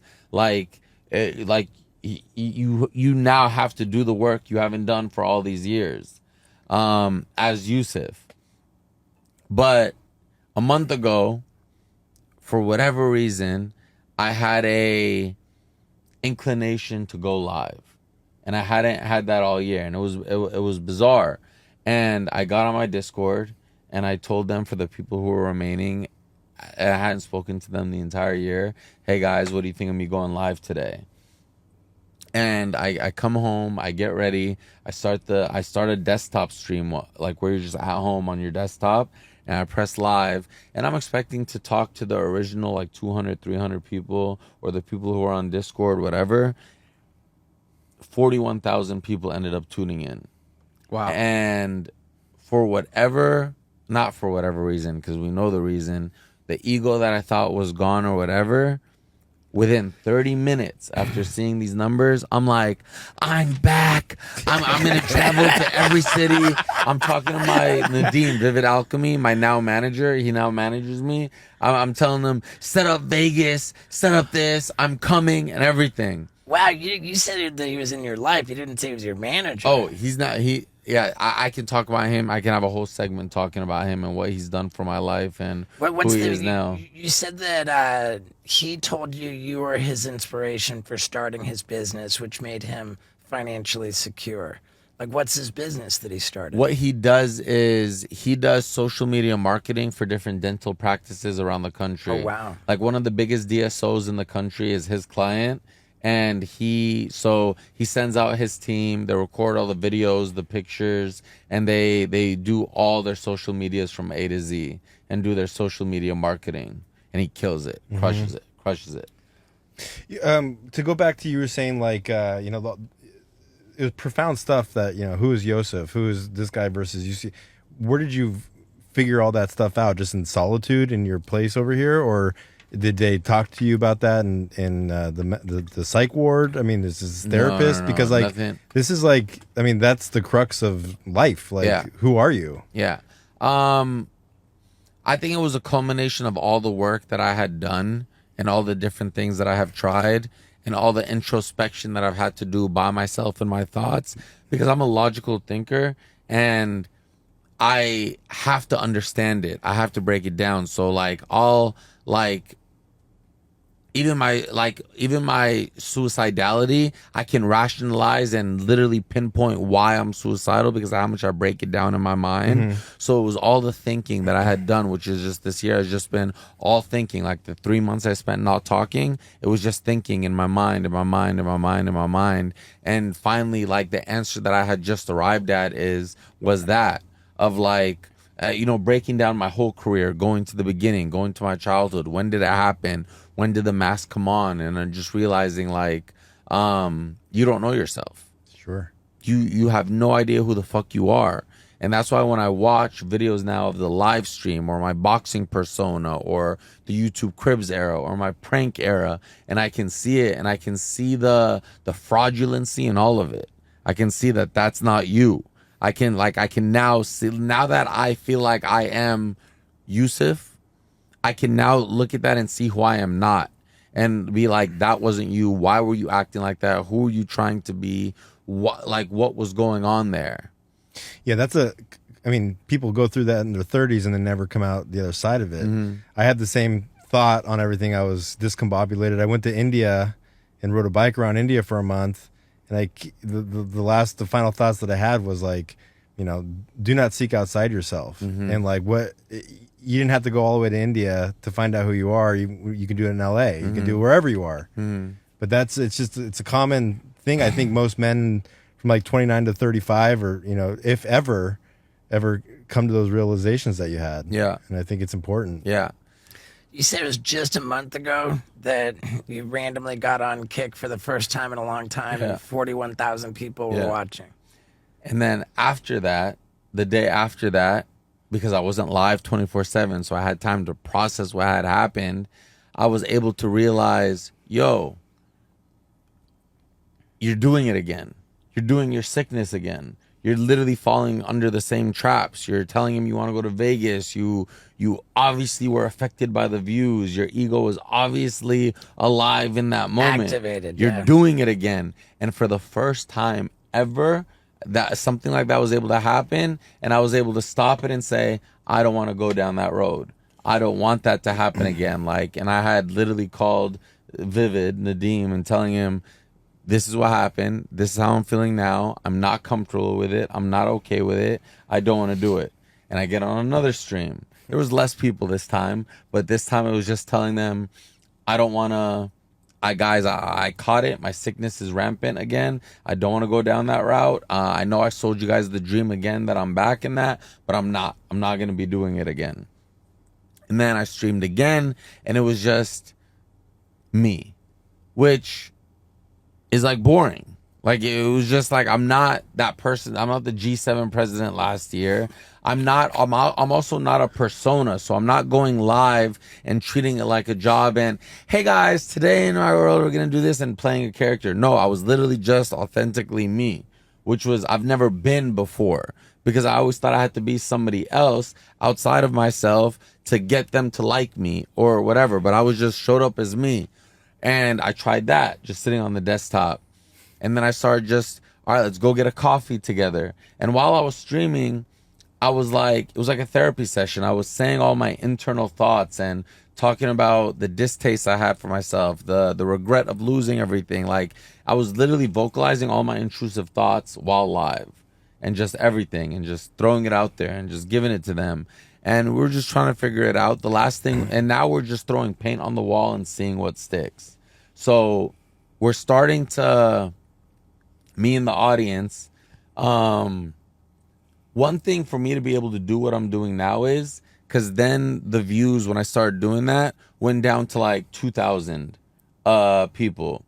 And once I learned to accept that and say, and not let my ego or comparison or anything to affect that, and say, no, I'm okay with this. There are 2,000 people willing to watch you to, like, be how as you are. Yeah. Like, be okay with that. Be content with that. Be yourself and build off of that. Let that be your foundation. Man, I relate to that a lot too. It's what I'm hearing. 41,000 people, a lot of people, but the majority of those people are those who are looking for the train wreck. They want the least healthy version of you. Yeah. So of the people who are just really fans who want the healthiest version of you, you're probably accurate that you're talking about 2,000 people. Yeah, I call them the core. That's what I just labeled them. Yeah, like for me, I've had a YouTube presence, and like the most popular YouTube videos that I'll make are like, the 10 craziest, 10 like most painful stunts, like drawing on the, like the whatever, like the crazy, like train wreck pain, like, super self-destructive kind of version of me. Whereas if I make a vlog type video about just what's going on in my life, then the views are considerably lower. And it's precisely the same dynamic that it's there's a smaller portion of the audience that's interested in the healthiest, best version of me. Yeah, and that's why when I do stuff like, even in my version of myself, when I go outside, like let's say downtown San Diego, just to like show them around and everything, the viewership ramps up because people are there like, we're ready for the crash out. Let's see what he's going to do. Like, it literally fluctuates. But I've been building with the 2,000. They've been subscribing generously. It's like, I for the first time, I'm like, I don't have a social media presence right now. I'm not posting on it. My Instagram's dry. My Twitter's dry. I've deleted everything. And I've just been building with these 2,000, and it's been nice. It's been cool. It's like, and now it's like this is the now foundation, which I've never had. Because why did I crash last year? It wasn't built on anything. There wasn't a foundation of who I was even as a person. I was just going 100 miles per hour. But now that I'm like, okay, let's steadily go up. Let's steadily go up. We're building. This weekend we tried a pilot for a dating show live where I went to LA. I met 3 girls for the first time, took them out on a date. At the end of the night, eliminated one of them. And on the second night, the intention was to eliminate another. And then the last day, go on a date with the final and do this in different cities. And it was just, we're trying it. I'm trying it like as myself, not being anybody else, not trying anything. I'm not trolling the women. Like, I'm just as myself, and it went good. It went well. So we're playing around with it now. What's your relationship with women? Like, it's been pretty turbulent, right? Like the whole approach to sexuality. Right now, there's literally not a single woman in my life, not even when I'm texting, Like it has been the dry spell of all dry spells. But Has that been deliberate? it has, because well, one of the reasons is out of my control. My method of how I would meet people usually was dating apps. I got banned on Hinge, which then is partnered with Plenty of Fish and Tinder, so I got banned on everything. So How do you get banned on? they didn't give me a reason. I filed an appeal, and they said for privacy reasons we can't tell you what the claim was or whatever. I have two things of what it might be. Either A, I'm an imposter. They didn't think I was me because that's happened before. Or B, in my Hinge like profile, it said, if you want to come over and be on a live stream and be on a desktop stream, send me a message. And I think that might have been soliciting Right, or okay. something. Promoting other businesses. Yeah, and they gave me the ban. But it was also because like, It sounds like a blessing, though. Really. oh man, I liked it. I mean, I like dating apps. I mean, Yeah. come on. I don't know. I liked Well, it. how do you meet people in the 21st century? Yeah, I you liked know? it. It was literally my chosen method. Like my if I got to choose how I met people, that's how it was. It sucks because dating apps are so compulsive. It's like swipe, swipe, swipe, swipe. Yeah. Like, but It just yeah, it just seems like such a time suck. But you're not going to meet somebody at the grocery store like it's the 50s. You know what I mean? It's like How I Met Your Mother. It's like everything's digital now. Dating apps. I guess. And it was also deliberate because it was like, with all that I'm going through and who I am, it would be so unfair for me to even introduce myself to a woman as this version of myself, when it's like, if I was going to come, I got to come correct. If I'm going to sell you a product, I want it to be a product worth selling. And I'm not in the position where I'm ready to. Man, you're seeing a version of what my mantra is in relationships, that it's not about finding the right person, but rather it's about becoming the right person. That's fire. Yeah, that's that was my whole thing. So now you're dating and you're doing it on streaming, and you feel that because you're doing it as an authentic version of yourself, that it's a healthy approach to dating, like to be inviting a stream along with it. Yeah. It's not healthy with it being on camera, because it's like you have all these people, involved in the relationship and the date. It almost feels like kind of an IRL version of like Rock of Love, like dating show. That's exactly like, that was our and so it seems problematic in that whoever you're on a date with, kind of by definition, like they're a contestant, like a fan. They're like, they've got murky motives, perhaps. Yeah. Like there was a lot of people in the chat. There was one woman on the show this week, and they were like, she's doing this for the attention, she's doing this for the clout, she doesn't give a shit about you. And people had their like opinions on it and their say on it. And the thing with me though is, especially with me not treating it like a piece of just content of like, because if then I was gonna do that, it's like, let's script the show. Let's have this girl do this. Let's have this girl do this. Right, But okay. they could see with how awkward a lot of the moments were and what was going on. Oh no, this is real. They're not. For sure. They're not doing anything. But I ended up eliminating the both remaining women on the second day because I didn't feel a connection. I wasn't into it. I did not. I was dreading a third day with them, and I was like, let's just call it right here. And it showed the audience the authenticity of it all. They were like, oh, they're actually like, he's really doing this. Because if I like, usually how it works for me, when I know how I feel about somebody, if there's even a chance, I'll know. And during this, there was nothing. I knew nothing. I was like, no. What's what's the last time you spoke to Vitaly? It was recent. It was recent. That was a turbulent relationship. That was a turbulent relationship, and the only beef I've had in my life.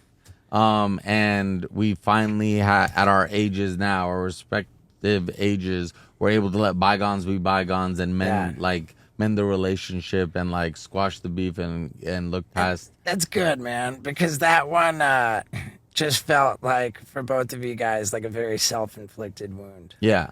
And it's interesting because me and him, like, although we're two completely different people, the parallels of our life, of how much like it's like a mirror reflection of each other. It's like I'm not gonna call it good versus evil because I'm not gonna say Vitaly is evil. But like as different as we are, we're like a mirror reflection of it. It's like a Kindred yin and yang. spirits. Yeah, it's very odd. In the So you recently reconnected after a long period of not being in touch? years, Who called who? years. Where'd you guys meet up? No, it was. How did this happen? I don't remember exactly how it. Wow. Maybe it was an ayahuasca trip and it never really happened. My memory is shot though with everything that's happened, and after the episode last year and the trauma of being thrown into the psych ward and then the rehab, and everything I've also done to my brain. Oh, TMS, that's a modality I didn't tell you guys that I did. Transcranial magnetic stimulation. Ooh. The worst fucking. I would to everybody watching right now, to everybody watching going through depression, suicidal ideations, or that right whatever. there? If your therapist tries telling you or your psychiatrist to try TMS, do not. This ruined my life. I did EMDR and that was really helpful. Yeah, I've heard great things about This- EMDR. This, So you can't remember what like who contacted who, but you guys are in a healthier place. It's Yeah. got to have been healing to resolve that issue. yeah, we intend to do something together this year. What that's gonna be, we don't know, but we intend to do something together this year. Vitaly's such an interesting character, man. We've been talking about getting him on here to be on the show for a long time, and the schedules just haven't worked out. But I'm really fascinated by his journey, and now like presumably he's just like earning crazy amounts of money. Yeah. with what he's doing in the streaming. Ridiculous amounts. Like I don't know what their deal is, but whatever their deal is, like holy shit. And that's the thing with Kick. When they believe in you and your vision, they have the funds to. And the funds all come from gambling. Is that right? Well, their partnership with Stake, like Stake is like the The engine that drives the engine that streams. drives everything. So Can you pull up Stake? Because I was trying to figure out, is that when you see people like live gambling with the dealers online? yeah. Well, no, also slots or just But Panko? stake relationship with Kick. Kick. Well, that's how they play these games where like they earn all the Bitcoin. That game. Yeah. I want to play Plinko so bad, I just never know how to do it. I mean, it's like, I'm glad to see that Vitaly's doing well, and every time you see it on shorts. it warms my heart that you guys were able to resolve your issues. Yeah, I'm glad too, because when we had our split, it was, I think, 2014. We were children, and Right. like, so it I was can't even believe it was that long ago. But I Yeah. just remember, like, it was like, it felt like both of you guys just wanted to hurt the other one, that like you were willing to hurt yourself in the process. Yeah, 100%. Yeah. 100%. Oof, yeah, that was a tough one, man. But it's really great and inspiring for like just how much humility I sense from you. You know, like Thank you. not needing to be like on top of the world. Like, just the first thing I asked you, how are you doing? You said I'm okay. I'm not up here. I'm not down here. Like, not where I once was, but I'm okay with where I'm at. And I think that's the healthiest thing that you can do. With your Kick streaming now, are you scheduling times like, hey guys, I'm going to be on at a certain time, or do you just pop up? So the plan of what we're doing right now is I do calm San Diego streams on the weekdays, like just on my desktop or at my house, or I'll take them for coffee runs. But on the weekends, we go and we do something exciting. Like last weekend, we did the dating show in LA. The weekend before that, we were in Houston seeing friends. This weekend, I plan on going to Comic-Con, which is in San Diego. Oh wow, a Comic-Con. Yeah, Huh? So are you never actually? been. But so you're gonna have a booth and you're gonna be meeting people. No. I'm gonna be walking around. I'm gonna be like just Okay. a member in the Comic-Con. Wow, Yeah. that's I mean, dude, people make like real money on the Comic-Cons. Yeah. Like, yeah, I understand that. Like, I mean, appearance fees are hundreds of thousands. Oh yeah, Well, I mean, and what's problematic about it, though, to me, is that, like, you know, as I understand, like when BAM goes and does these signing events, that like each person that he's taking a photo with, like, has paid, isn't it like $160 or something? Oh, wow. Like, it's I like didn't know it was that. it's a pretty outrageous amount of money that people spend to have this, like, a brief encounter with you at the table. And I think that the way that the deal is structured is that like the talent will get like a flat fee, and the person booking the talent, like the convention, will be gambling that that the cumulative amount of money, like, amassed by all of the people going to the table will be more than the flat fee. It's like a gamble that it's gonna be worth it. But yeah, I think it comes like that, you know, for a 3-day event or something like that. It's like $20,000 that they're getting. Damn. So what, 20,000 divided 100? That's I don't know. That's like what, like 200 people. Have you ever Yeah. been? No, I've never done it. Ever done it? Yeah, I haven't. I've never done it, and I would have trouble doing it. I mean, I can imagine that I would end up there at some point, but I sure would rather not. Well, hell, man, I'm impressed, dude, and like you're so transparent and just like your willingness to talk about difficult stuff and your you know, your accountability, your humility, like it's impressive, man. Like you've had a rough ride. Thank you. I am transparent and I am very self-aware, but that doesn't negate the fact that I've also been a contradiction throughout my life and career, because I'd have these moments where, like, I'd sit on a podcast and say something, but then because I was still living the duality of the two lives, be a walking contradiction to what I said or what I believe in, because there wasn't like one person I was being. But dude, who isn't a walking contradiction? Right. You know, everybody, even if you're not have two personalities, it's like fuck. One thing I wanted to say, and this is just random left field, and if any of y'all relate to this, you asked me about is it a choice that there's no woman in your life right now? There's no one in my life right now. I mean, there is. I can't disrespect the people who are, like Vivid and like a handful of friends who want to be there. But the reason I say that is because I've always said, and this is my, I think, biggest character flaw, and what I'm trying to figure out, is it a flaw or is it a choice? I always say I have no friends, but that's bullshit, because there are so many people who are willing to be friends in my life, want to be friends. What I came to the realization is I don't have friends because I don't know how to be a friend. And it's me who doesn't know how to nurture relationships, and like I can meet somebody, have a great time with them, but then not carry on and nurture a relationship and call them and ask them how they're doing and all of that. And that's been my whole life. And it's always worked for me because people, like the relationships that I had are from people who worked to be in my life and would hit me up, check up on me. But if it was the other way, I wasn't doing anything back. So now it got to the point where I've done that for so long. All the people who have tried so long to be my friends are like, have given up, or like, he's like, you know, it has to be a two-way street where it's for the first time, it's like, oh, you're by yourself, you're isolated. And the reason I say I don't know if it's a choice, because sometimes I ask myself, like, is that wrong?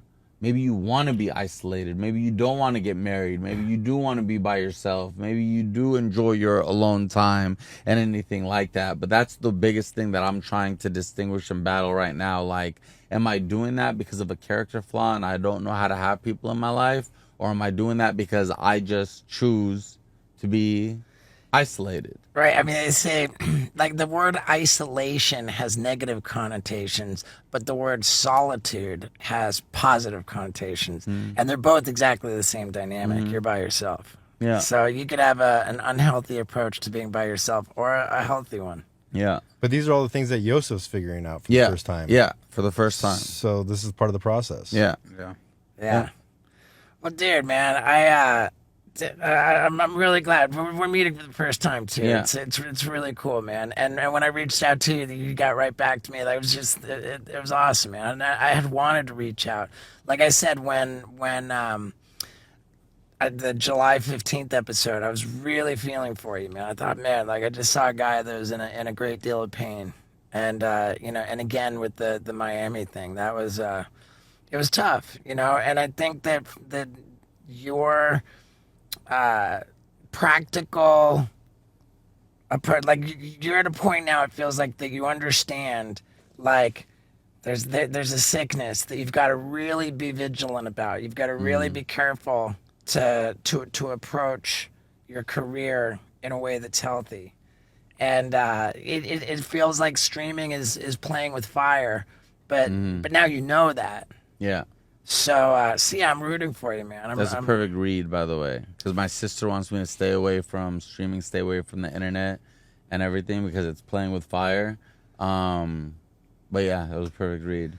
It's scary to play with fire, but then again, at the same time, like, we got to eat, and if there's a way to find something that works, do it in a healthy way, and be able to generate enough honest income that you can feel good about, like, being able to eat. That's there's a balance, and I'm rooting for you to find it, man. Thank you so much. Thank you all you guys. Thanks for having me. Yes. Yeah, dude. Awesome. Yeah, this was Hell great. yeah, man. I didn't I have love this you, on bro. my bingo card for this year at all. It was a pleasure. Yeah, I got the DM. I was like, wow, okay. Yeah. It do really was a pleasure, man. Yeah. I think this is going to be super well received, and I just can't imagine anybody coming through this far or any length into this episode and not feeling like they're rooting for you, man. Like, it's so rare that people will acknowledge where they came up short. That, where people will just take the L, like, and just say, hey, man, like I didn't get it right. Like, people are so resistant to ever admitting that they're wrong. But I believe that when somebody does take accountability, that's the most endearing thing. And I think that for my interpretation of this whole conversation that we've had is that you've really, like, won everybody over and got them rooting for you. And Awesome. yeah. Thank yeah, you. man. Thank you. You guys. Pleasure. Hell Yeah, thank Hell you. Yeah. Hell yeah.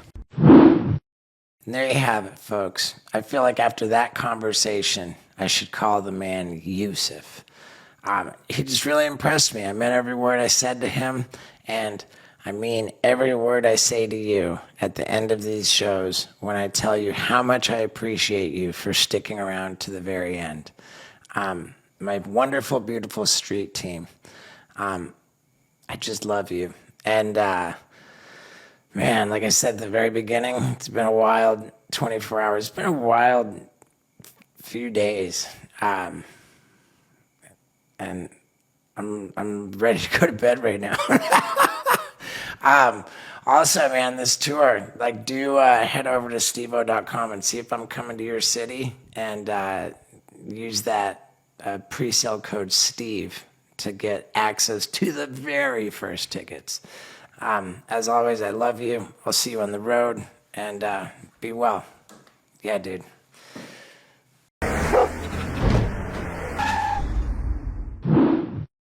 Hey everybody, and welcome to a credible Wild Ride with Steve-O. I don't think that the Wild Ride podcast has ever had a guest demonstrate so much street cred in one interview. I mean, you're just thinking to yourself, man, that's how a gangster does it.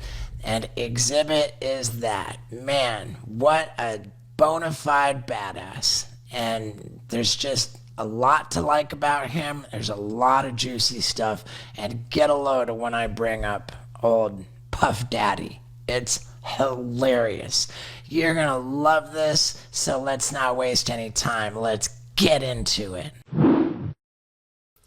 Ladies and gentlemen, people of the universe, I bring to you Exhibit. Bah, bah, bah, bah, bah. Yeah, What's up, man? Have we ever met before? No, well, I'm pretty sure in passing. But we Yeah. were both pretty lit up back in the day, so yeah. Yeah. I'm pretty sure we've been sitting next to each other a couple times. But, Yeah, man, for sure. Well, yeah. dude, But, thanks. hey, man, but very nice to see you, brother. You Yeah, know what I'm saying? likewise. Yeah, absolutely. Yeah, we got a lot in common. Yes, yes. Just about exactly the same age. Yes. We both lived in Albuquerque. Yeah, even though we absolutely. weren't born yeah. there. 6 degrees of Steve-O. Yeah, and we both got largely screwed by MTV. Yeah.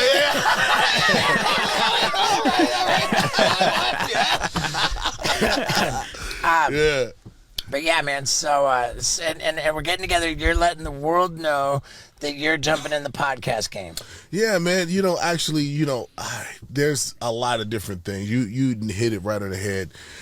Coming from where we come from, the time we came from, we like to invent things and we keep a lot of irons in the fire. That's just the way, it's been like broken down like that. So, I've done like other radio shows and I've done other stuff like for Apple, like with the pharmacy and stuff I've done on TV. But this is like a space where, cannabis doesn't get a lot of play in a lot of different places simply because it's not federally legal. But I wanted to have, a place where we could come and discuss everything in the cannabis industry. There's layers to it. So, I feel like I wanted to be the first one to actually dive in and create this thing called the Lasagna Ganja podcast. So that's kind of where it came from. I know podcasting is very popular. A lot of people do it and have their own spin on it, but this is important. It's about information. It's not just us fucking sitting up smoking a gang of fucking joints. You know what I'm saying? But as a matter of integrity, Yes. you definitely sit there and smoke a gang of joints, right? Yeah, well, not on camera. Not on camera. Okay. You know what I'm saying? Because we want to be taken as the go-to spot for people who want to know about the industry. People are really putting big investments into this industry. There's a lot of money lost. There's a lot of stuff that, needs to be regulated and fixed. But before it goes federally legal or descheduled, which is what we really want, is to be able to have a place where people can come and get accurate information. Not just about, what strains are available or whatever, but the real business behind what this is meaning for a lot of people, Why would you want it descheduled versus federally And can we just illegal? define descheduled? Yeah, descheduling means, but right now it's Schedule 1, which is comparable to like no medicinal value. This is something that is up there with cocaine and meth. A and all this Schedule other 1 stuff. narcotic, Correct. Yeah. So to deschedule it means that it can be considered a medicine and it can be regulated, right? And it won't be, it has medicinal value and purposes. Right, so, And that's what it is in California right now. It's just it's like descheduled. that's Schedule 1? federally. You know what I'm saying? Federally, Yeah. it's still a Schedule 1. Right? Okay. Yeah. So- what was it when you guys were like doing the Up and Smoke tour? Was it just highly It was illegal? just illegal. It's very, It was like, highly illegal. yeah. Yeah. And we just had the best of it. You know what I'm saying? We was out there doing it. Well, we asked Tommy Chong.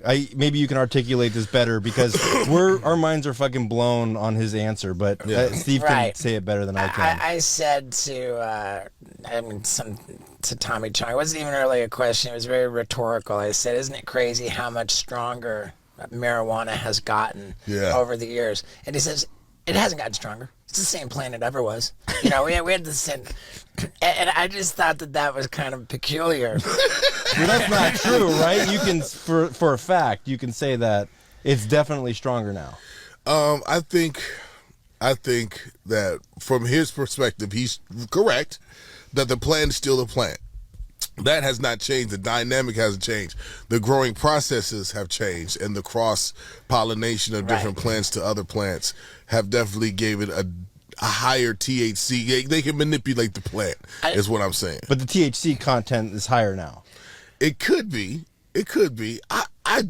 Dude, it's a combination of just THC and like the terpenes and the different things that give the high. The THC is not the only thing that gets the euphoric feeling from cannabis. Okay. Right. So it has to have it has a mixture of things that kind of make it. It's some things that test really low and can give you a really good high, real stony high, and then there's things that turn off the charts that don't even move the needle as a sativa.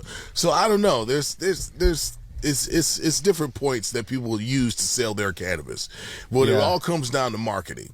What brands want to, how do you market to the thing? But the weed is still the same, but the growing methods have changed. It's concentrates have become the thing, which you can manipulate as well and make it stronger, or more potent, or whatever you want to call it. My take on it is that humans are the same as they've ever been, but the 1972 Miami Dolphins could not be the 2024 Miami Dolphins. That's interesting. People didn't change, but I don't know, dude. I don't know, man. Those some tough motherfuckers back in the day, man. Right. There was some tough baby. Remember for Refrigerator Perry? Yeah, you know what I'm saying? Like those guys don't exist in the NFL anymore. No way. I mean, I don't know. Yeah, and then like the 70s Dallas, like they all just look like men. Yeah. Yeah. They don't look like men. I mean, obviously they're fucking, but those just look I like think men. that supplements, like training, but I mean, whatever. Like, I just think people are like techniques improve, and so does the quality. But I like your response to that. It is the same plant. Yeah. I suppose technically, some people probably got a little bit lucky on a few strains. Yeah. But yeah. So. Yeah, man, dude, this career, I think. But I congratulate. But on the side note, let me just say this: we're talking about cannabis, and I know we've both come through some crazy ass times. Congratulations on being sober. Thank you, man. I think that's dope. I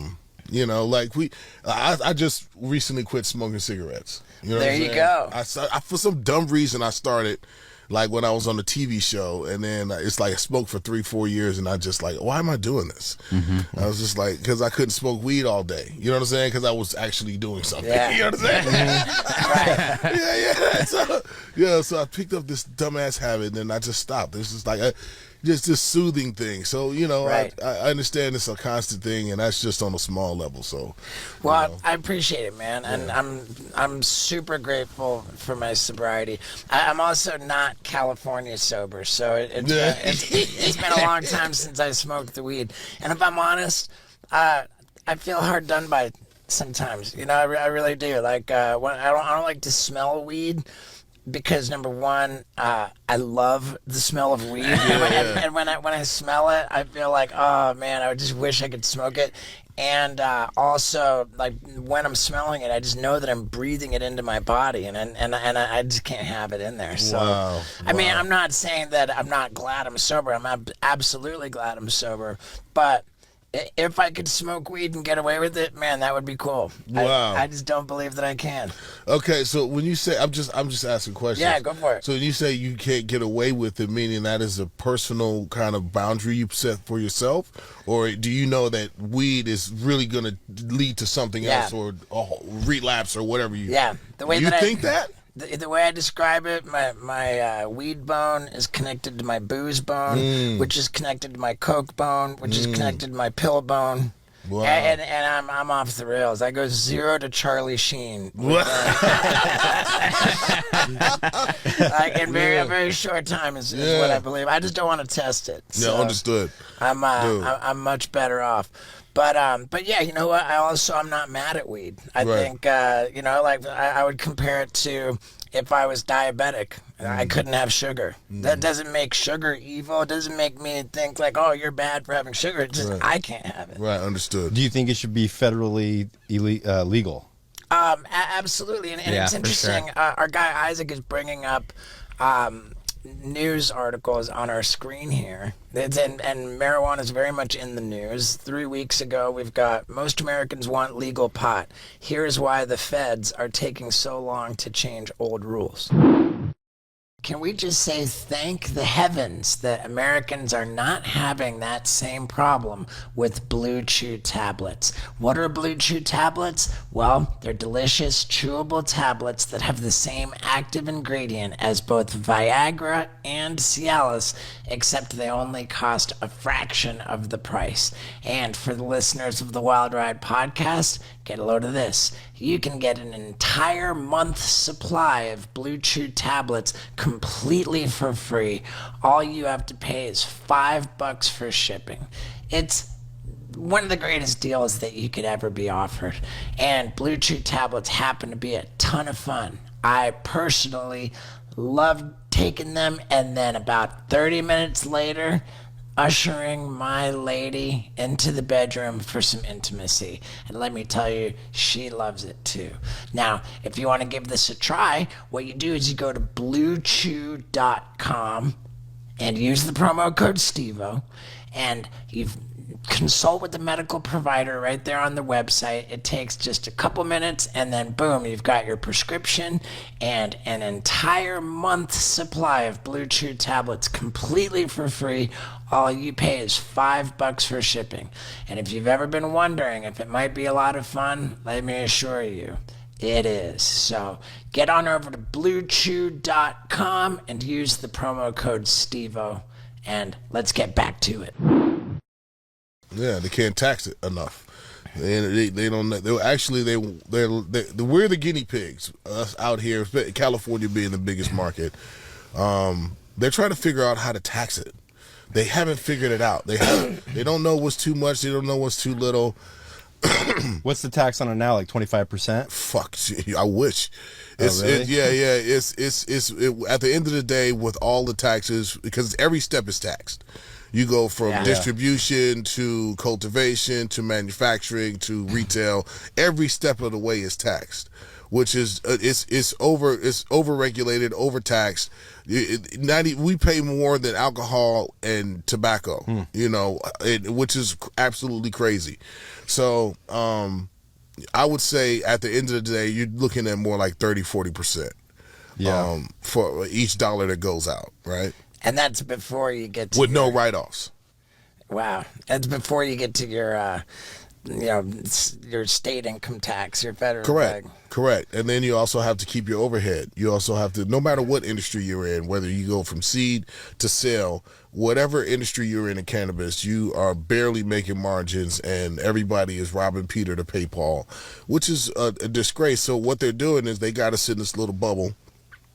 And there's various states that are like going harder than others, but California being the biggest market, they're doing a lot of things wrong, and so they're really making it hard for the guys that actually are building the industry and building the blueprints to actually make it, so that when it's all built and done, then they can come through and just federally legalize it and crush all the little guys and come through with transforming these different big fields that they grow in corn and soybeans in, and now it's a profitable cannabis facility. Just switch over to seeds. Yeah, because it's a better yield than anything we have, like cotton. So because it turns over every 3 months. Correct. But there's a documentary series that I watched on Netflix called Murder Mountain. Yeah. Did you see that? Yeah, it's a family film. It's Christmas movies. Yeah, it was all about the cannabis industry, and specifically in Humboldt County, California, where they describe it as Murder Mountain because it was just like the Wild West. People would go missing, and the whole thing. It felt like they were painting a bad picture of the black market marijuana trade. Yeah. But the way that it played out, they talked about the legalization at the end of it, and the consensus seemed to be that all the growers were way worse off with legalization than they were before, when people were going missing, murdered, like all that, because the government is almost like alcohol. Like no little like individual person making small amounts of beer is ever going to be able to compete with Budweiser, right? And that's kind of what they're doing with the marijuana industry, right? Correct. Like, They keep the little guys little so the big guys can come in and just take it over when it's to a good, safe place. right. And in order just to get started in a marijuana business, just by the time you've registered yourself with a license as a grower, license as a seller, like, I mean, it's such a humongous investment. Absolutely. That you're like years into business before you even break even. Yeah, and I thought entertainment guys were sleazy. Man, yeah, you have no idea. I mean, like, marijuana guys will do stuff to their mom. You know what I'm saying? Yeah. Yeah, when I was consulting for that weed company, they won first place at High Times in 2018. They're getting into market, and they just pulled out. And they're like, dude, we can't compete with all the taxes that goes into it. Correct. I mean, Right. Yeah, no, but they have it like that for a reason. But I mean, look, you know,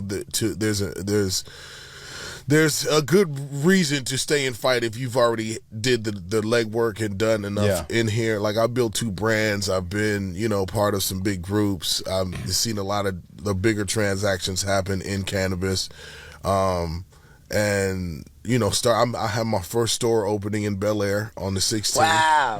cool. What's it called? It's called Exhibits West Coast Cannabis. XWCC. In Bel Air, huh? Yes. They don't really have strip malls in Bel Air. Huh? No, it does. Yeah, there it is over there. Wow. Yeah. it's a boutique. Now, do you have to have like a squeaky clean record to be able to get into the industry? Like, if you're somebody with, Are you fucking kidding me? like no, a I mean, felony. it's like, Like, if you have a felony on your record, or if you've been to jail for cannabis, you actually get put to the front of the line. You know what I'm saying? Yeah. It's a requisite. Yeah. It's okay. But you said you have 2 brand names. Napalm, was that the first one or the second one? Second one. Yeah. I mean, I saw that they were giving you backlash over the name Napalm. Get the fuck out of here. Yeah, that was you know, that was unfortunate because, you know, not only did I actually have to address being a racist or a bigot or whatever it was, you know, it's selective rage. You know, when I put out an album called Napalm in 2014, nobody had anything to say about it. It was an artistic expression. It was about, you know, the fire music that we're Yeah. I did all of that, and then when it came to actually, you know, what the issue was with Napalm, the cannabis brand, it turned out to be a disgruntled employee, somebody that had, you know, been fired and then decided to go on this campaign. And I think it's not even about them. I think what really was upsetting was that, you know, people ran with that actually know me. You know what I'm saying? Right. Like, I mean, people, What's racist about it? because they said that I was using Asian hate because napalm was used on people in Vietnam. oh my god, How do you connect those? I mean, Man, with a whole bunch of dental floss and duct tape. You know what I'm saying? It was a stretch. It was a stretch. I mean, you it's know? just so. But again, you know, we have to address with that. But it's the time we're living in. I really have to go after, you know, 20 some years of hip hop and 20 some years of being in the public eye and never having any of these issues or having to address any of these things Right. in 2023, 2021, or whatever that was.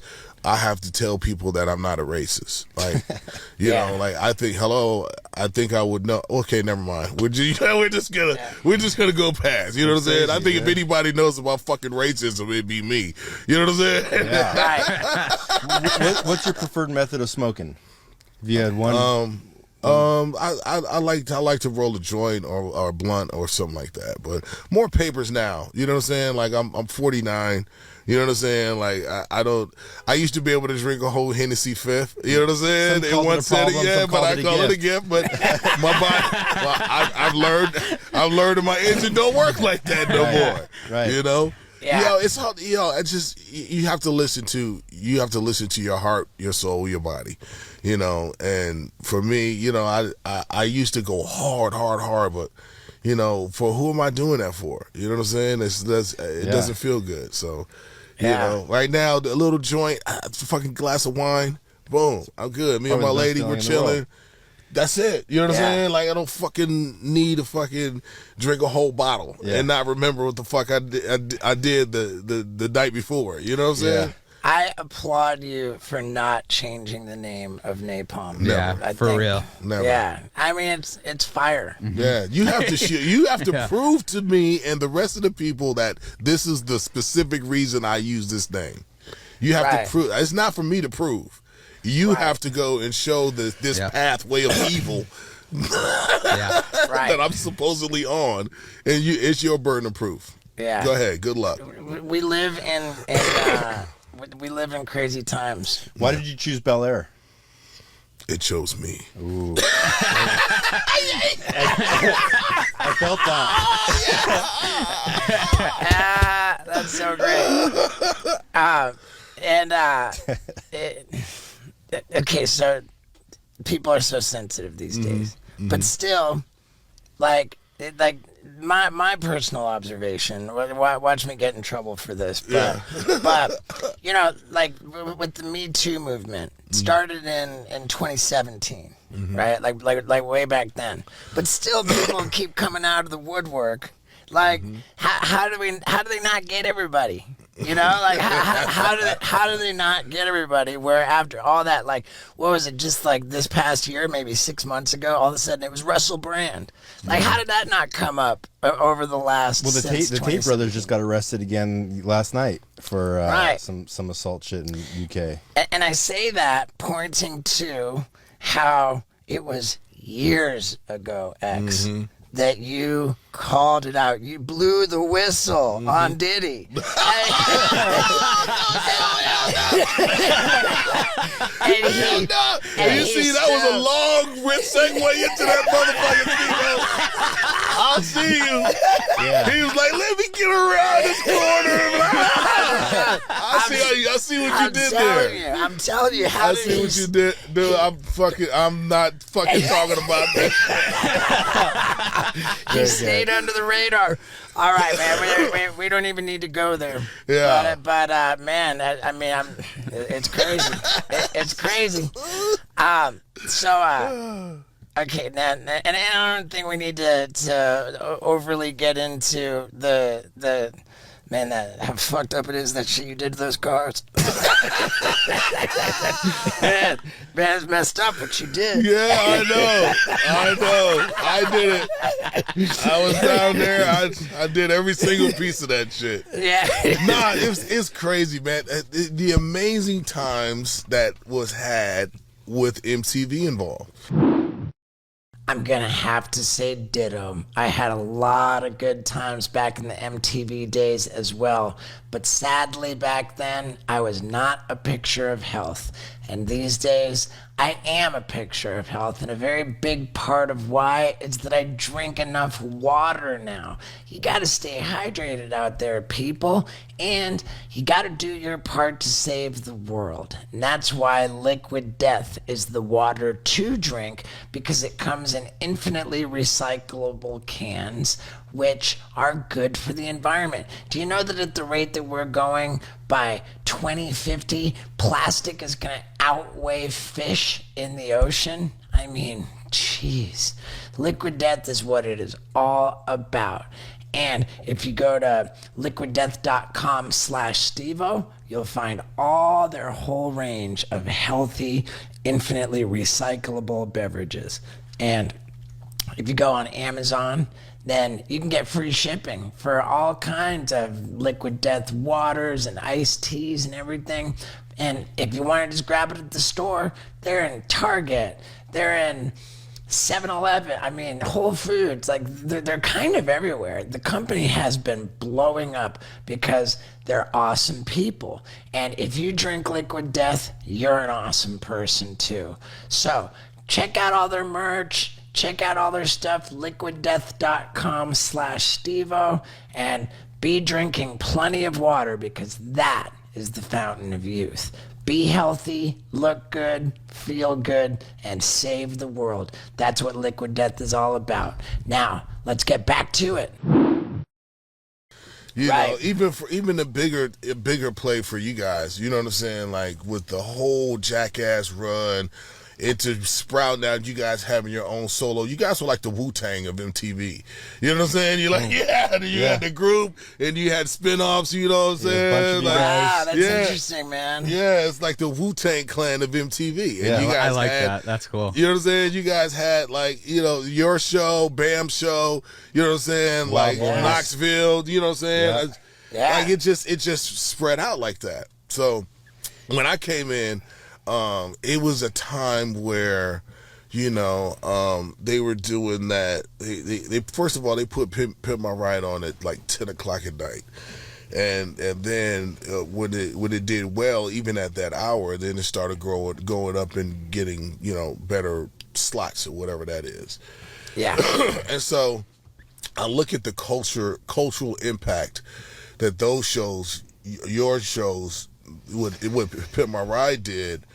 And it was like, yo, you don't know how many people come up and be like, yo, you were a big part of my childhood. Like, you were you were a big part of how, you know, I was raised and all this. I was like, shit, you know what I'm saying? Like, I don't know if I don't know if that's a compliment or that's I don't know. Yeah, but I mean, all over the world. Yeah, it hit pop culture like a meteor. And it was dope to be able, we didn't know what we were doing because we were having fun doing it. But, you know, this stuff is here for forever. You know what I'm saying? And, Right. yeah, we had a cultural impact that I don't know if, you know, 16 and pregnant is having. You know what I'm saying? The same way. You know what I'm saying? Right. Did you come up with the idea, or did somebody pitch the idea to you? No. Actually, it was a guy named Rick Hurwitz who approached me. I was actually at West Coast Customs getting my cars done. Actually, me and Shaquille O'Neal were probably the only ones that were going through there at the time. He had other business, but I mean, as far as I can remember, me and Shaq was going through getting like real cars done. And this guy named Rick Hurwitz was there and asked me if I wanted to host a show. And, you know, I was reluctant at first because at the time, hip-hop artists weren't fucking with anything reality TV. That was like a big fucking no-no. Yeah, maybe Cribs. Yeah, maybe Cribs at the time, yeah. But you were still being you.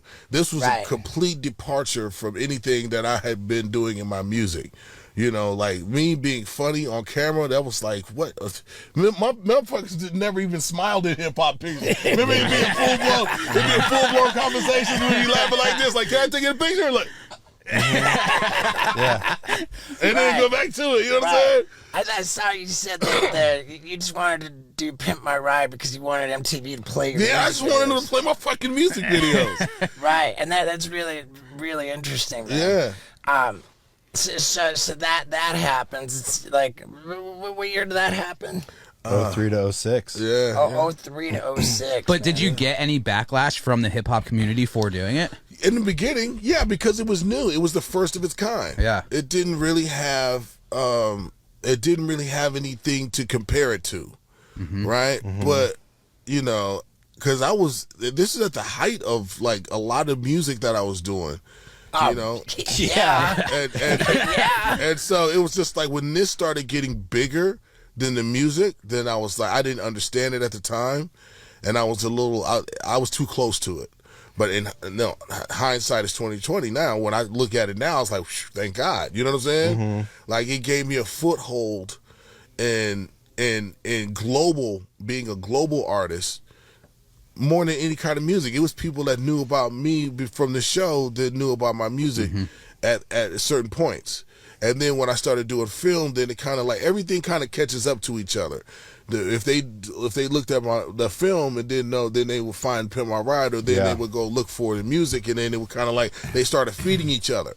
And so then it become like I didn't have to be this like top 40 pop guy, doing all that kind of music in order to have impact and staying power just as much as those artists. So it did me a favor. It actually like solidified me as an artist around the world. The guys told me that the Up in Smoke tour had attendance of like 250,000 people. Where do you fit that many people? You got to break it up. You gotta break it up, Steve-O. No, but what was it the Up and Smoke tour you were talking about? Yeah, that was that's what it said, right? Or was it the anger management? Oh no, anger management. It You was did anger 3 management. shows. Yeah. I was like, yeah, that pretty sounds right. But it was like 10 shows. You know what I'm saying? Right. 10 Yeah. shows.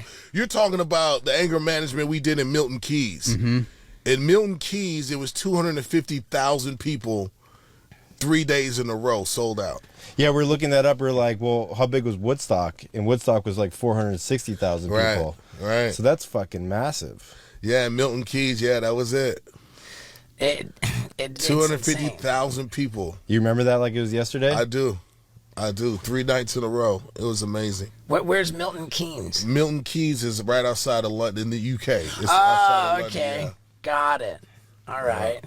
Yeah, when you're, I always ask like musicians this because back then, you know, weed was illegal. Did you have somebody meet you there with weed, or did you guys like smuggle it into different places? And what was your favorite? I mean, weed and music go hand in hand. It's always been that way. but what was your favorite? Like, how did you guys smuggle it to get into places where it was like illegal? Well, I'm not gonna tell you that. What the fuck, man? Yeah. I'm not gonna spoil it But for Tommy Lee told us where he put his coke. I'm pretty sure. Well, Tommy Lee did a lot of shit that he said he won't do. Yeah, sorry to put you on the spot. I can't give you my trade secrets. You know what I'm saying? Like, Man, I love that, dude. Like, Scott's asked so many people that in this van, and you're the first person to say, I'm Yeah. not telling you like that. You know, it's so funny, too. Like, I watch all true crime. Yeah, You know, like yeah. true crime. And true crime is pretty popular. So I'm trying to figure it out. When are the gangsters going to learn to say nothing? Give me a lawyer. Am I arrested? Lawyer. Let me talk to my lawyer. Right? I mean, dude, like, you would think that the people would get wise to it, but every single show, they just sit there and just... Yeah. And right now we got proof. The X is not He's going a to be one of seasoned vet. Yeah. X is going to be like, yeah, dude, like, no. Yeah. You can't volunteer that information. Right. Yo. It's a good answer. Yeah, that's fantastic. Oh no, we've had some goodies. We've had some doozies. Some close calls. Yes. Right, so during all of the crazy heyday, you know, you're on Dr. Dre's 2001 Chronic, like all this stuff, like you're in the middle of just gnarly, like gangster rap culture, like how real did it get, like with just the guns and the feuds and like were you ever running around rocking a bulletproof vest for real? Yeah, yes. Yeah.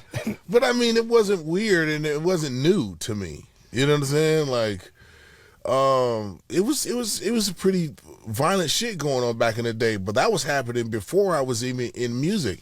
And a lot of people say that, but it's different when, you know, when you get in and you are really from that, you don't glorify it and you don't carry, you don't lead with that.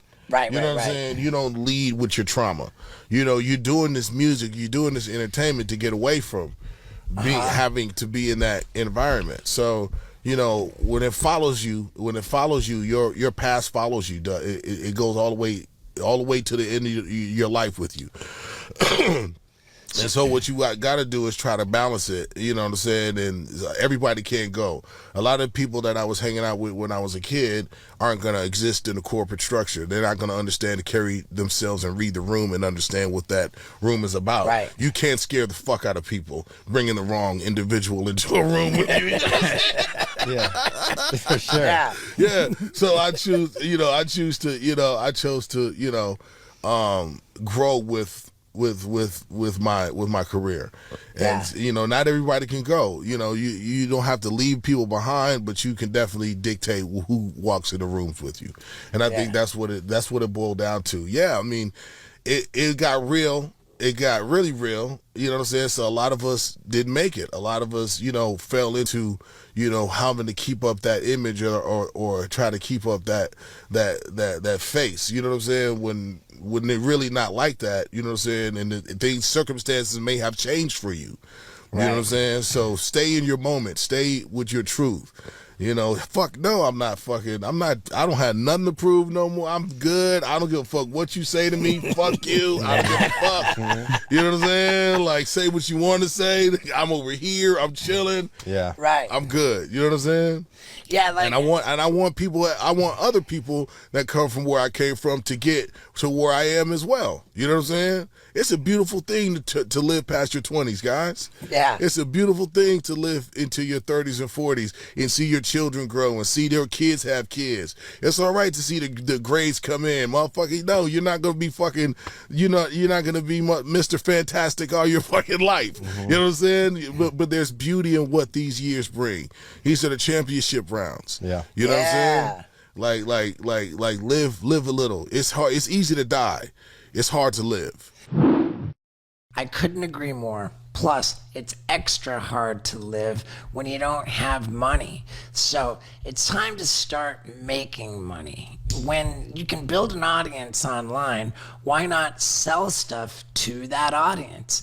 And if you're going to be making orders happen, then you're going to have to make shipments happen. And that's where ShipStation comes into play. It's one easy to use interface which brings together all of your different carriers: the United States Postal Service, UPS, FedEx, all of your different ways of shipping, coupled with the best rates you can get from those carriers, plus all of the different ways that you can sell stuff online, like Etsy, Amazon, your own website, eBay. It all happens in one easy to use interface. And when you make that order, it prints out a label. You put the goods in the box, slap the label on, and off it goes to your customer. Easy as that. It couldn't be a better service. It couldn't be cheaper. There's no other way to get cheaper shipping. I'm telling you, this is how I have sold so much stuff online, and that has made life a lot easier. Life doesn't have to be so hard when you can put together your own e-commerce business so easily with the help of ShipStation. Go to ShipStation.com and use the promo code STEVO to get a 60-day risk-free trial that's free. I mean, there's nothing to lose. And it is time to make ship happen. So one more time, go to ShipStation.com and use the promo code STEVO to get that free trial period underway. You'll be glad you did, and life's going to get a lot easier when you do. So let's get back to it. For sure. You know what I'm saying? That's something that I say all the time, man. Yeah. I really do. Yeah. When the show ends, what is it? 06? Pimp My Ride and ends in 07. Mm-hmm. And I then, think it was like 4 years, something like that. I don't yeah, know. 6 seasons. yeah. 7 seasons. 7. Yeah, I think. But what's crazy, I saw that in 2009, they said you tried to file for bankruptcy. I never heard it. Trying to file for bankruptcy. I don't know. I don't know either. But the you know, the story is that, you know, you get into tax trouble, and then it takes you a certain amount of time, but you pay it off legit. You're back in the game and everything's good. Yeah. And I think that is more inspiring than any of the other shit. Yeah, absolutely. You know, look, dude, I'm a survivor. You know, I've never been challenged with anything that I felt like I'm defeated. Yeah, it may take me a minute, but I'll figure it out. You know, I've been in some really shitty situations, but I've never lost hope or faith, because that's pretty much all you need to get back up and keep going. You know, I've been blessed with being able to have resilience. I just don't quit. I don't have any secrets. I don't have any motherfucking secret sauces or formula, or I don't have any motivational speeches. Fuck, how the fuck me? I just, you know, I guess what I have an idea to write my book when it's time, and this should sum it up for you. The title of my book is gonna be "Can You Take a Punch?" You know what I'm saying? Yeah, I like that. Yeah, it's good. Yeah, can you take a punch? You know, a lot of people get punched in the face and then the world is crumbled. Like, yeah, I've been hit pretty fucking hard. So, you know, you're not going to do shit to me that hasn't been done already. And that's the way I feel. Yeah, dude, that's epic, man. When did 8 Mile come, and how do you get that job? Does Eminem call you and say, "Yo, you want to be in my movie," or do you have to like? No, I think Paul called me, Paul Rosenberg. He's like, yo, you want to be in the movie? I was like, sure. Yeah, no problem. Yeah. The freestyle that you did in the movie, they wrote it for you. No, I wrote my part. Oh, okay. And then Eminem, I don't know if he had to write they had something written for me, and I was like, I'm not saying that. So I just wrote the trailer, I wrote what I was supposed to say right before the scene. Oh, right before it. Is it true that he wrote the lyrics for the end rap battles? Do you know if that's true or not? I don't know. I just wrote I just know in the scene they had something written for me, and I was like, no, I'm not saying that. Yeah. Yeah. When when you're in the tax trouble situation, like how do you first find out? Like, oh man, dude, like, you know, I What do you mean? well, yeah. They motherfuckers show up. Wow. Yeah. Motherfuckers showed up. I can absolutely imagine. But it's because you just didn't have, like, business managers. Oh, no. I had all of that. Just because you have a business manager doesn't mean that they're handling your business.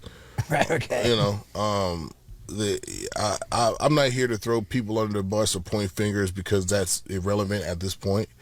At the end of the day, it's my fault. Fair enough. You know, it's at the end of the day, it's my fault. I am responsible for my career, and I have to know that, yes, just good as a business, as good as a musician I could be, I have to be just as good in business. It's called the music business for a reason. So you know, once you look, I didn't go to college. I don't know if you went to college, but right. But this was our college. Yeah. This was an expensive fucking education to know that, listen, every time some piece of paper comes across my desk, I know exactly what to look for. I know exactly what the bullshit is. I know exactly who to send this to. I trust no one. This is business. Let me verify everything that you're talking about to make sure that what we're talking about is staying on the same page. And it's just that meticulous. You have to just double check and verify every fucking thing that you agree to, that you're about to agree to, that your brand is going to be involved with. Yeah. And that's just the way it fucking is. And people will try to fuck you, squeeze you, but, you know, break you, take everything from you, tell you that what you're bringing to the table is worthless, and what they're bringing to the table is worth everything. So it's just like, okay, cool. You got to figure out where do you want to do business, where do you not want to do business, and everybody is on the same page, and it's keeping people there. It's a very, very fucked up thing. You don't get what you deserve, you get what you negotiate. So I don't really worry about you know, having to conduct myself in that way. But nobody's ever going to come up and do fair business with you that you don't have to double check and verify. It's just that's with friends, family, whatever. You have to go through the due diligence. Man, that's straight man shit, dude. Yeah. That I respect that so much. Like, just taking accountability for your shit. Yeah. I mean, it's. I agree to it. At the end of the day. Yeah. You know what I'm saying? Right. Now, when you trust people, you expect them to do what they say they're going to do. But if you don't verify that, if you don't double check that, or have somebody to check them, and then check the person that you check, like you have to do multiple, you know, layers of this, and it's just fucked up, man. But yeah, like I said, this is an expensive ass learning curve that I had to go and lose lots of fucking things, not only through MTV. Not only through other agreements that I've made, but, you know, just dealing with fucked up people. You know what I'm saying? And then that's a lesson in itself, you know? Yeah, it's like you can either go to college or start a small business. Right. You're going to spend the same amount of money learning the mistakes. You know what I mean? So it all just the compensation at the end is all equals out. Absolutely. When you said they showed up, You mean the IRS like raided you? No, they don't raid. They just show up very calmly with fucking badges on their belts, and they just ask to talk to you. And at the point that happens, what you're at your house, they show up at your house. No, they was. Yeah, I met them. They're very nice people. You know, They're about to get paid. they're just fucking doing their job. You know what I'm saying? Right. Yeah, fucking. They're not like freeze. You know what I'm saying? So they send you a letter and schedule an appointment, and you go meet up with them. Pretty much. And Pretty and, much. and when that happens, did they give you like a bottom line dollar amount that you owe? No, I wouldn't suggest that anybody actually talk to the IRS face to face. Always get representation or lawyer or something like that. Yeah, there you go. I wouldn't suggest. I listen. Just because I did it doesn't mean that you should. All right. Oh man, the one time you it was a man and a woman. They showed up to my business manager's office. It was a very nice conversation. They was no guns, no nothing. You know what I'm saying? No detainment, no handcuffs. Listen, man. You know, it was very strange. You know, the way that it happened. But I mean, well, look, when you make enough noise and you have your planets aligned, and they want to come get you, they will. You know what I'm saying? So Right. I don't know if it's a method or algorithm or whatever it is, but Right. they've been on my ass for a while. So you know, Did they ask but for- I had to handle it. You know, Yeah. There's payment plans you can get on for the rest of your life, and you'll be paying them forever. And then when you die, whatever's left, they're gonna come get, and your family's fucked. But I didn't do that. You know what I'm saying? It's like, Did they ask for a selfie or an autograph afterwards? No, No, good, okay. no. Uncle Sam's not gonna fuck with that. Now, like I think that is like the most valuable things, because I look at people. Okay, look. Here's the thing. So I'm gonna say this. This is the only interesting thing that came out of that. Right, when I went and paid my taxes, I went and paid it in cash. Right, and it was only me and one other guy from Colorado that did it. And so the interesting thing was, I thought I was gonna be able to just come and drop it, count it with them. And then So give you're it to talking them. about actual paper, bags of Correct. money. No, just two Two truckloads. yeah, two little boxes, right? So I walk in the room. I leave. I'm on the table. I come in this room. I'm on one side of the table. The agents are on the other side of the table, and there's money counters there. I have to count it. I have to hand it to them. There's significance in that. They're not allowed to touch it Wow. until I hand it to them. So there's a law that says that paying taxes is a voluntary act. Oh, come on.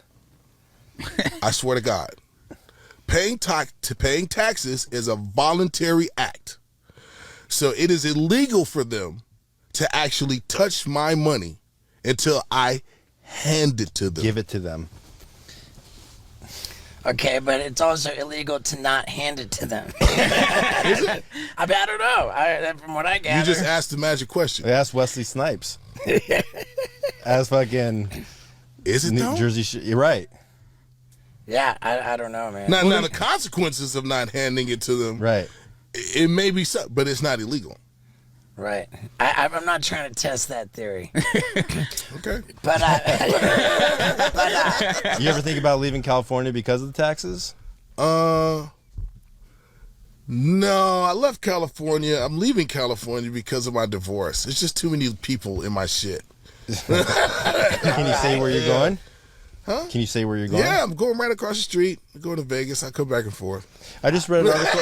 Yeah, take a flight. Yeah. I just read an article on the way here. It was saying that Summerlin is going to be Hollywood 2.0. So they're putting in like 500,000 square foot of studio to be the next like movie destination All right. for film. Yeah, I and shit. mean, the taxes, that tax thing might be cool, but there's I've been here, you know, since I was 17, I'll always consider California my home. You know what I'm saying? So I may move around, but I mean, look, it's time to expand the horizons, get some real estate investments, get some land going, you know, be able to move around. For sure. Yeah.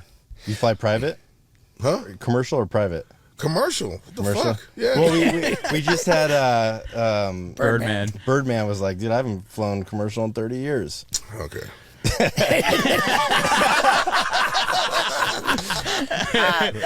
It's cap. I mean, well, shit, I don't know. You know what I'm saying? But I mean, some places you can't go privately. You know what I'm saying? Yeah. It's like, you know.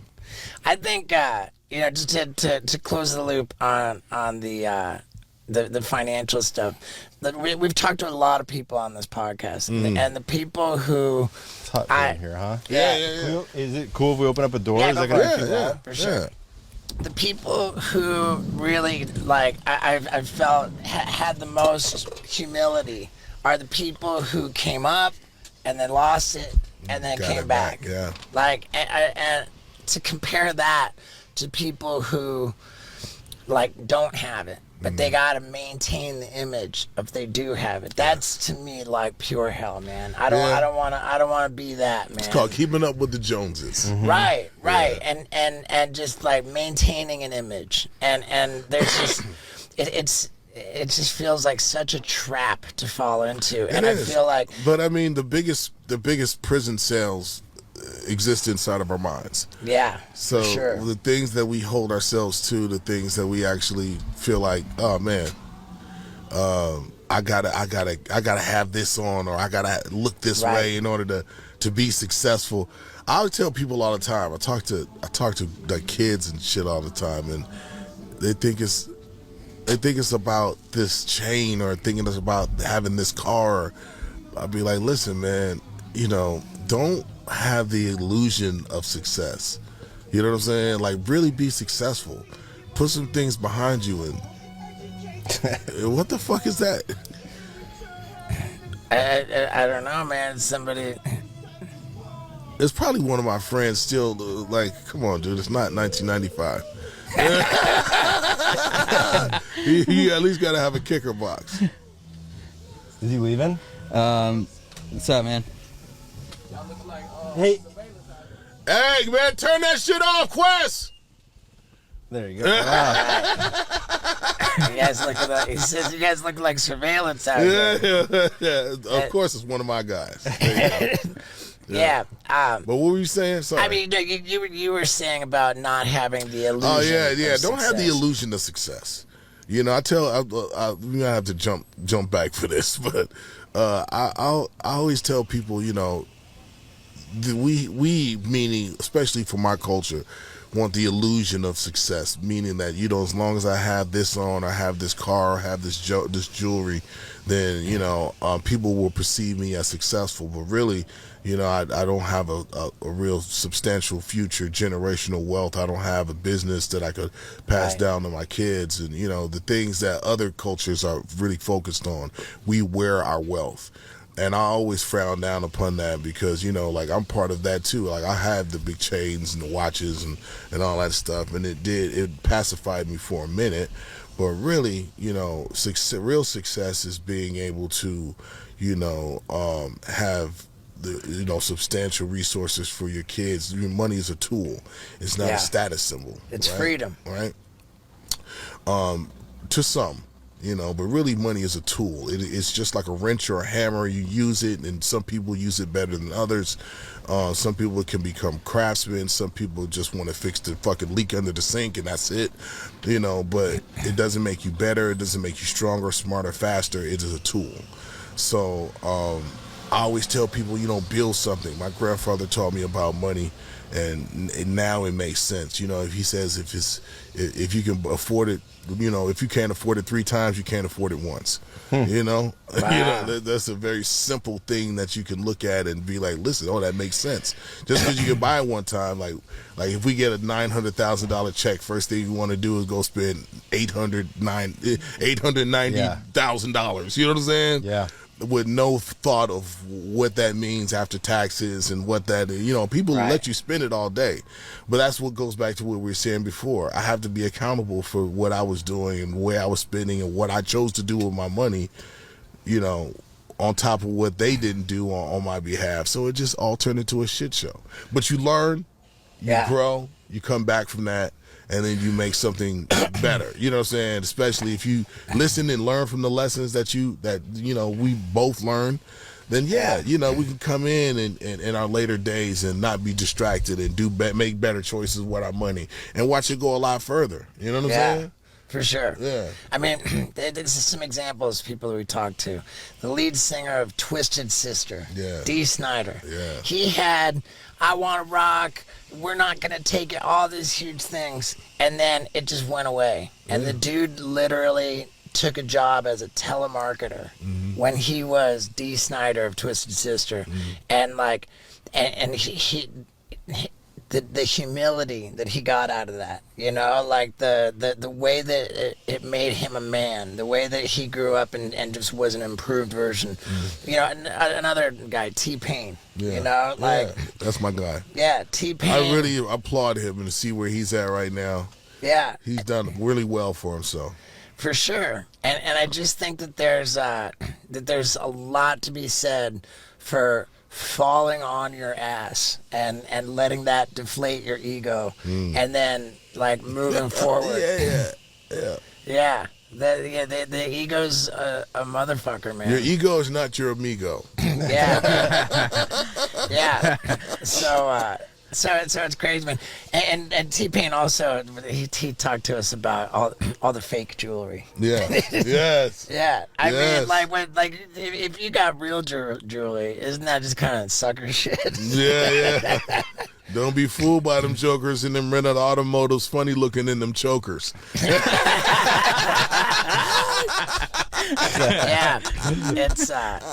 It's wild, man. But that's inspiring, man. That like you telling the kids don't have the illusion. Yeah. I mean, because half of the shit you're looking at ain't real either. So you know you trying to keep up with them and spending your real money on fucking shit that they not spending that real money on. You know? Yeah. You listening and telling your kids to do shit. They telling your kids what to do, and they not telling their kids to do that shit. You know what I'm saying? It's different. Yeah, man. You got kids, presumably? Absolutely. I got 2 boys. Nice. Yep. Yeah, 2 man. boys. I'm not going there, dude. No kids ever? Nah, I got a vasectomy. Oh, when? It's been 6 years since I got one. Cool. All right, so no kids before that. Correct. Okay, cool. I managed to keep my pull-out game strong. Very good. Very good.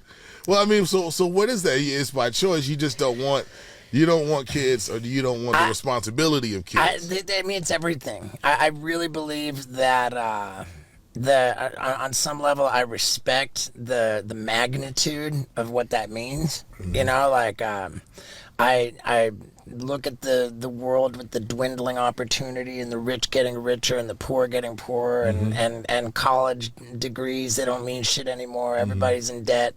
And I just think, man, like, I don't know if I want to create a human to struggle against all that. You know, I'd rather take an existing human and improve their situation than create a new one. And I know that that's like fear-based thinking. Yeah. But at the same time, like I just have that fear. And I don't want it on my conscience that I created a person to suffer and struggle.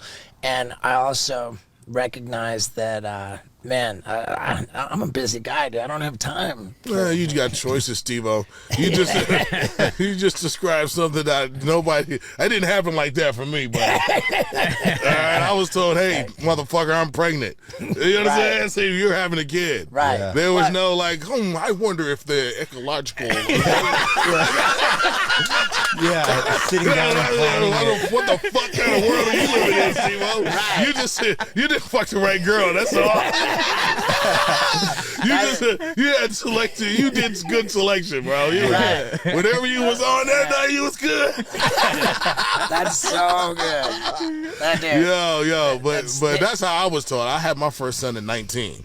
And I was just told, like, oh, well, I'm pregnant, so we're having it, and that's it. Wow, man. Yeah, I mean, Yeah, what are you gonna do? they say if you're gonna wait for the perfect time to have a kid, then just don't bother because there's never gonna be a perfect time. Never. There's It's never a just gonna perfect happen time. when It happens, and it happens. Right. You know, so my youngest is 13, and yeah, and it's just, you know, I was in a better place. All the boxes on paper were checked off. Everything was great. You know, let's do this. But then there's always going to be a different set of issues and problems. It's never going to be the same. Like me and my son's, you know, issues happened because I was young and I was a child having a child. I was 19. You know what I'm saying? So now it's just a whole different set of issues. Just the same irritating as fuck. You know what I'm saying? You're dealing with teenagers and growth, and you know you're dealing with a smaller version of you and you know nobody likes to meet themselves. You know what I'm saying? Yeah. It's a great reminder. Yeah, exactly. And you know, but it's always good to be able to see, you know, the brighter spots of when they achieve something, and you know that you've guided them in the right way. You know, there's something to that. You know, I tell you what, having a kid just made me definitely more accountable and aware and in the moment and present, and my maturity level like really shot past where I was supposed to be as a kid. Yeah. There's no middle ground. There's no in between. Either you rise to the occasion or you fail miserably. There is no middle ground. You can't do okay being a parent. Either you fucking nail it or you don't. Yeah. Yeah. It's tough, man, and I salute you. So your oldest would be 30 now. Yeah, almost 30. He's 29. Okay, Yeah. and what's he do? He works with a clothing company called Bape. Yeah. Yes. Yeah. And he's been there for a while. And he just, you know, he goes to the corporate office in Japan and all that shit. He's dope, you know, and he does music on the side, you know, but he's happy blazing his own trail, you know. And I let him have his space, and you know he's very proud of what we've done and all that stuff. But he wants to do it himself, and I get that. Does he help design for Bape, or is it more the business side? I don't think the designing aspect. I think he's more on the retail side. Yeah. Yeah. So. Well. All right, shout out to Bape. Yeah. What Okay, so you got the podcast coming out. Have you launched it yet? Yes, we got some episodes out on Spotify. It's the Lasagna Ganja podcast. The Lasagna Ganja podcast. Yes, and then I got a new album coming out. It's called Kingmaker. It's my final solo album. All right. Yeah. And what number album is that? I think it's going to be 8. Nice. Yeah. And then I'm going to be hitting the road. I got some shows with Cube, and in May starting off. I'm coming back to drop the record in between now and April. We did one leg already, so we're going back to do the second leg in May. Straight into Canada tour with Ice Cube and myself. Yeah. Does it feel good to be back on tour? Fuck yeah, feels great. You know, going out there and still having the staying power, still having the music. Being able to actually get up there and do it, you know what I'm saying, with all my folks, and you know, a lot of newcomers, a lot of people showing up, doing arena shows, not bad. Yeah. Hell yeah. This music, tour, podcast, weed. Yes. What, any other businesses? No, man, that's quite enough. Yeah. Yeah. That's good, man. And you got a lady? Absolutely. Yes. Yeah. Yes, that's the only way I could do it. I couldn't imagine being single right now. I couldn't imagine. What, at your age or at this day and age? Both. Yeah. Like, are you fucking kidding me? I'm right there with you, man. Bro, do you have a lady? I do. Okay, man, can you imagine? I'm like, bro, I came up with encyclopedias and fucking dictionaries. Like, there's no fucking Instagram. There was no swipe left, Right. swipe right. There was no, OnlyFans. It was like, yo, this shit is fucking crazy. You know what I'm saying? Like going on a date now. Like I hear horror stories. I got a couple of homies that got out straight out of relationships or getting out of marriages, and we talking and they're telling me what they going through, and I'm like, fuck, dude. It's like, fuck that shit. You know what I'm saying? Yeah. I'm right there with you, man. Man, this shit is wild. You know what I'm saying? Like you got to walk around with NDAs. Yep. Motherfucking blood tests. I don't know. I don't even know if that's gonna help you. Yeah.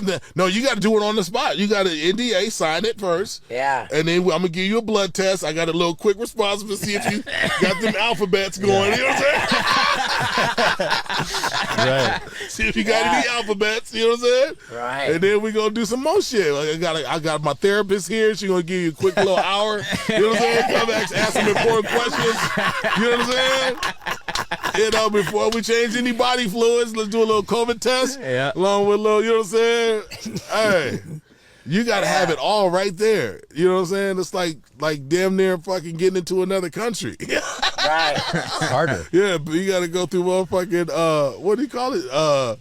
Customs, yeah. Yeah. Fuck that. Dude, you're not lying, man. It's it is the stress. Like all the stress, the time that you waste. Like, it's really cool to know that my side of the street's clean. Yeah. That I do right by my lady. It takes a long time to get to know someone. Just know that. Yeah. Even when you think you know somebody, it's still a little something you didn't know that's going to jump out at the end. Scare the fuck at you. You know what I'm saying? Right. So, yes, I am with someone. I've been with them for, I'd say few years now.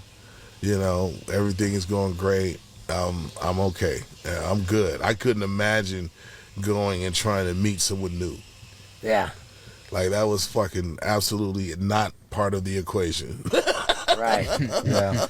Dude, I love it, man. I respect you. Likewise, Steve. Come Yeah, on, man. Come on, man. Absolutely. Hell yeah. Absolutely. So the album Yes, Kingmaker. Yes. And that's out. It's not out. Not out yet. Okay. Yeah, Do we have a date? Yeah, coming in April. I'd like to come April or May. But we're finalizing mix and mastering now, artwork and all that stuff. I've been talking about this thing for a while, but I'm really proud of this. I wanted to make sure that before it came out, all the T's are crossed, all the I's are dotted. Handling my business to make sure that I don't feel slighted just throwing something out and then not have the support or the recognition or the attention that it's supposed to get. Right. How long did it take you to make? Well, I started and stopped a few different times, but it was when this guy named one of my business partner Tato brought in this guy named Duke, a producer, and this and my man Quest, my engineer. Having these two guys come in. Is that the food truck coming in? Yeah, here we go. Thanks, guys. Having those two guys come in really put like the energy back into the process, because I started getting what I needed as far as production, as far as like the speed of what I needed to create, and that's what we were able to dial an album in. It's really dope. That's epic, dude. Yeah. All right, man. Well, everybody get your tickets for the tour. Get Yes. the album in April or May. Yes. Listen to the podcast, Yes. the Lasagna Ganja. Yes. And buy the weed. Yeah. Yeah, buy the weed in Bel Air. That's right. Yeah. Exhibits West Coast Cannabis. That's soft launch is going to be on the 16th. I don't know when this is going to air, but it's going to be on the 16th. 420. Come check us out. Grand opening at XWCC in Bel Air. Come check us out. Yeah, the fresh buds of Bel Air. Yeah. Yeah. All right, man. Hey, thank you, X. Thank you, Steve. Right on. Yeah. Yeah, nice to meet you. Nice to meet Yeah, you, too, dude. man. Thank you, guys. Pleasure. There you have it, folks. I dare say that was about as entertaining as a Wild Ride episode's ever been, right? I mean, what a great dude. And here we are at the end of an episode. What can I tell you? The house is empty. It's going on sale. And maybe like in the last week it already sold. I don't know. Fingers crossed. But I'll catch you guys in Tennessee. Yeah. Hey everybody, and welcome to a tactical wild ride with Steve-O. We're going full anti-terrorism this week with a decorated military hero, a sniper guy who's very candid about having deaded a bunch of people. That's right, it's Tim Kennedy. You don't get more candid. I mean, the guy invited Al Qaeda, ISIS, to come try to kill him at his house and announced his home address on Fox News. That's how crazy this guy is. And man, I feel good about this episode. I feel good in general because I'm sitting here pushing 50 years old and straight kicking butt on my skateboard. Now, how's that even possible? Well, for starters, I take care of myself and my diet. I plug in the gaps in my diet by using AG1 from Athletic Greens. Now, what is that? It is the most comprehensive, convenient daily nutrition that you can get. It's loaded with 75 different whole food sourced superfoods, vitamins, minerals, adaptogens, probiotics. I mean, it's all loaded into this green powder, which is absolutely delicious. I start my mornings with it, dump it into a pint of water to hydrate myself, and any gaps in my diet are filled for the day. Plus, it helps with my gut health, with my brain health. That's right. And you can get a killer deal if you go to athleticgreens.com/Stevo. What's the deal? They're going to give you 5 free comprehensive daily nutrition travel packs, plus an entire year's supply of immune boosting vitamin D with your first order. I mean, I use it all the time. I love it. I'm super healthy, and you should be too. So get over to athleticgreens.com/Stevo for that killer deal with the 5 travel packs, the year's supply of vitamin D. It's killer. Now, let's get into it. They're just going to bring out a couple of coffees. All right. Should we wait for that or fuck it? Let's go, dude. All right, dude. You're in Texas. Coffee? Yeah. This is just it. It's part of life. Here we go. Ladies and gentlemen, Tim Kennedy. I want like Rambo music to play when somebody says my name. Yeah, dude. But then they actually meet me and like, oh, so underwhelming. It makes perfect sense that you should have Rambo music. You are like a real life Rambo. And you remember Scott Randolph? Gorgeous as ever. You know. Do you remember at the Paramount Theater in Austin when we did the show? Yeah, post-traumatic stress still from that. Yeah, and then I thought I killed you. Well, before Steve walked out on stage, he was like, Make sure he drops me on my head," and then he walks out. And then I went back and told you, and you're like, "All right." And so you see on the footage, you dropped him on his head. I did, but I mean, I was like, "Is he dead? Is he dead?" And I've deaded some people, and I was worried for a moment. Yeah. That I feel like, I feel like there was some situation, not with you, but with like some person who's in a military situation. It's basically not cool to ask someone about killing people, right? Generally, it's kind of weird, but I also think that people like, oh man, it's not cool to like, ask that. It's because you never actually done none of it. Right. On the flip side, dudes like that you just met in that office, we were at war for 21 years, and everybody that you just met in there was in the war for 20 some odd years. Mm-hmm. And if you're a special forces sniper, or you're a SEAL, or you're in Delta Force, and you haven't like deaded some people, like maybe you're really bad at your job. Yeah. And if you're also like touchy about talking about it, maybe there's something wrong with you, not the work. So you processed it all afterwards in therapy?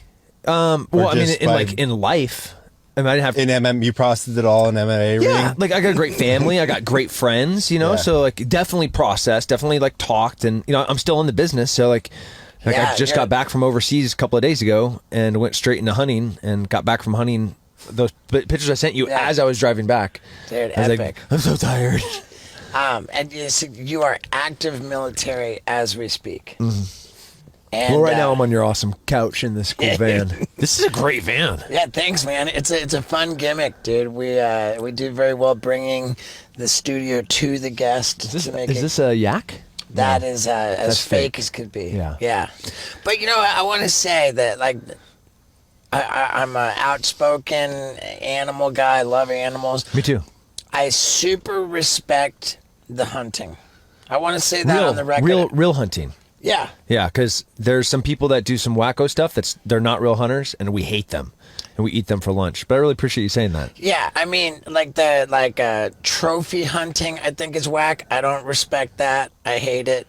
But like hunting for food, it makes all the sense in the world to me. And I believe that it should be like a custom of our society that if you're going to eat meat, you have to become licensed to eat meat, and to get that license, you should have to kill an animal. Oh, that's heavy. I love this idea. I love people having to experience with a degree of responsibility freedoms. Yeah. I even though I'm like pretty anti any form of regulation and anything, I'm like a super freedom first sovereignty. Like I'm like total freedom.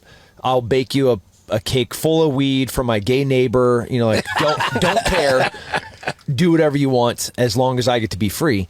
But with that, there has to be a degree of individual responsibility where somebody appreciates the value of this freedom. And like hunting's a perfect example of it. Where do you understand the conservation side of why we hunt, where we hunt, when we hunt, how the seasons work, how we cull herds, how we make sure they're genetically natural? Because we as humans have messed up things. The natural ecosystems that, the predators that would keep herds down to a normal manageable, like even deer, to a normal manageable population. Now they're starving and they have diseases because those predators we've eradicated because we're humans and we're like locusts and we just keep spreading. So we have to then inject ourselves into these ecosystems to make sure they stay healthy. And like, I want people to understand that, but they don't. There's like, just, punch my ticket. It's like, Can you help me understand, like, when somebody, I know there's a couple instances in Africa where, like, somebody goes giraffe hunting or they kill a giraffe, but that giraffe has been causing problems on the village. They have to spend a lot of money to get the license to kill the giraffe. Yep. And then the vast majority of that money goes back to the area where that animal came from and preserving the little bits of actual area where those animals could naturally exist. So we'll use bear, for example, in New Mexico. If you want to get a bear tag in New Mexico and you're going to go shoot a bear, a bear tag, that's tag, like a license. Permit. License to kill a bear. Yeah, that's right. Okay. They look at an area, they calculate the number of bear that live in that area, and then they look at the amount of food that's available in that area for that number of bear. If there's enough food to keep 20 bear alive healthy, the extra numbers of bear are the numbers of tags that they're going to generate. Let's say there's 28 bear. So you're going to have 8 tags that are going to be generated off of that area, off of that lot. If they don't generate those tags, not some of those bear will die. A lot of those bear will die in a very unhealthy way. They'll come down in to find food in garbage cans. They'll get hit in the street. They'll starve to death. They'll have diseases. But the money that's generated off of the sale of those tags goes back to pay for the lands that those animals normally exist on. So just in this one tiny little example of one, we're doing great conservation of paying for the land and paying for the actual environments, what ducks, the wetland preservation, or New Mexico, Colorado, Utah, Montana, Africa. All of those instances are like the money that is generated directly goes back to these communities or back to these places, these habitats that these things exist. And then we're also taking care of the animals. But that's good hunting. Then there's like the assholes that always, and there's always assholes that give everything a bad name, posing with something, and you're just like, it's embarrassing. The assholes, are they universally breaking the law being assholes? Like, are the laws sort of structured to make hunting good hunting, or is Yeah. there like legal asshole hunting? No, they're you have to work to be a legal asshole hunter, Okay. or you have to be really rich. Okay. You mean like shooting animals from a helicopter? But What do you think about that? It depends on what you're like. Here in Texas, we have an Oh, the invasive javelina or the javelina is boar? South Texas, and javelina is protected. But boar, there's too many, so that's okay. Yeah, boar is a totally different thing. A javelina is actually like a rat. People think they're pigs, but they're not. They're more like a muskrat than they are a pig. Yeah. It's weird. But the pigs here, 10 years ago, there was less than 100. Anyways, the population now, 25% of all agriculture in the state of Texas is destroyed by feral pigs, and the sows start having litters as. I mean, they're less than a year old, and they can have 2-3 litters a year, and they could have 9 to 20 piglets per litter. So, like, these things They're just fucking like pigs. oh yeah, just like babies everywhere. You can blow them up. You can shoot them from helicopters. You can shoot them with machine guns. You know, you can hunt them year round. They're non-indigenous, so there's no permit necessary. And we like dent the population, and we positively make effect, but they are so invasive that they're killing everything. Just like the Burmese pythons in Florida. They're not from there. Oh my God, Florida's got all kinds of invasive shit with the lizards, Yeah. the iguanas. The iguanas and killing everything, super eating invasive. babies. Ducks. Eating babies? Yeah, they eat baby ducks. Oh, are they baby humans? No. Is it geese or ducks that are All like little birds. taking over Florida? Invasive ducks. Yeah. Fuck The- those things, dude. It's crazy. Yeah, we mess things up. We bring things to where they're not supposed to be. There's no natural predators for those things to be there, and then they just like blow up. So then we have to. I mean, like Covina. Okay. Been to the island? I'm not familiar with. I thought you were saying West Covina. West Covina in LA. Sorry. Shout out to Catalina. Catalina. There Catalina. you go. Buffalo. There you go. Catalina. They have buffalo They there. do have buffalo. Yeah. Were they there? No. No. Were there pigs on Catalina? No. No, but Wrigley brought them over. We bought them over there. Yeah. And they started destroying everything. Then they hired people like me to come over and hunt them from helicopters. Yeah. You know, so like there are times where it's fun and important. Like we've darted buffalo and wolves. You know, when we reintroduced wolves back into Yellowstone, like we did it in. Have you ever seen the documentary? Dude, what happened to Yellowstone once they brought back wolves Yeah, was and, like like, the most incredible thing I've ever Rivers seen. started Yeah. changing direction because beaver started coming back, Yeah.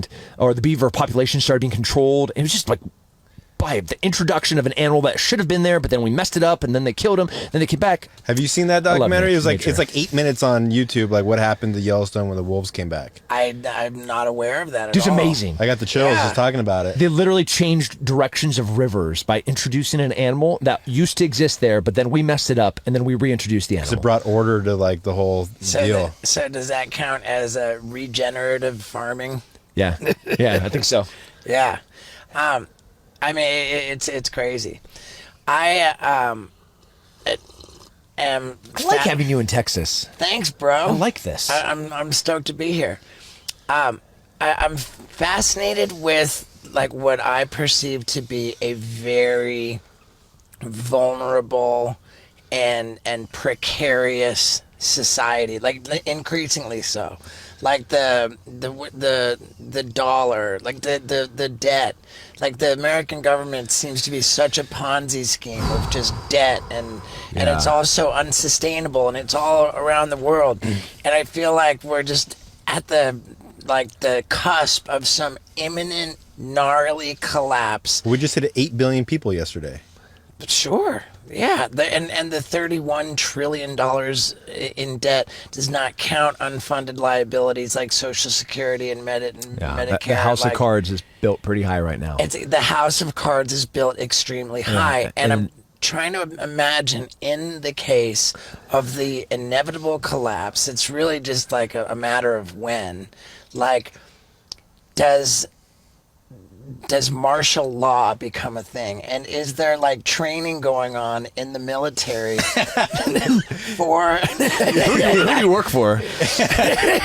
Yeah. I mean, like you hear crazy theories, like or rumors of like, you know, what do you call them, like prison camps that are like being built for like this type of eventuality.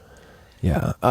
I believe, like you, that a reset is coming. I don't know.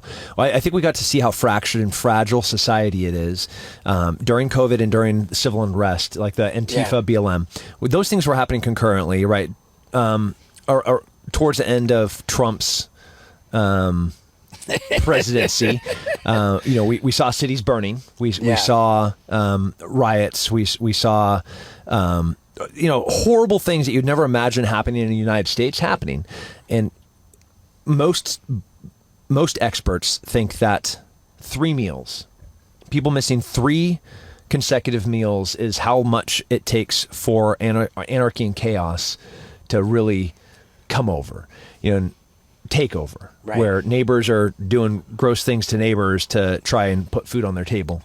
If you remember, it was only 2 years ago that there were food lines out in front of supermarkets where you would have to wait your turn to go back in to get the allocated amount of food during COVID that you were allowed to get, like only 2 things of toilet paper. Everybody remembers the days of brawls going down in supermarkets over rolls of toilet paper, because everybody loves to take a good, mean dump.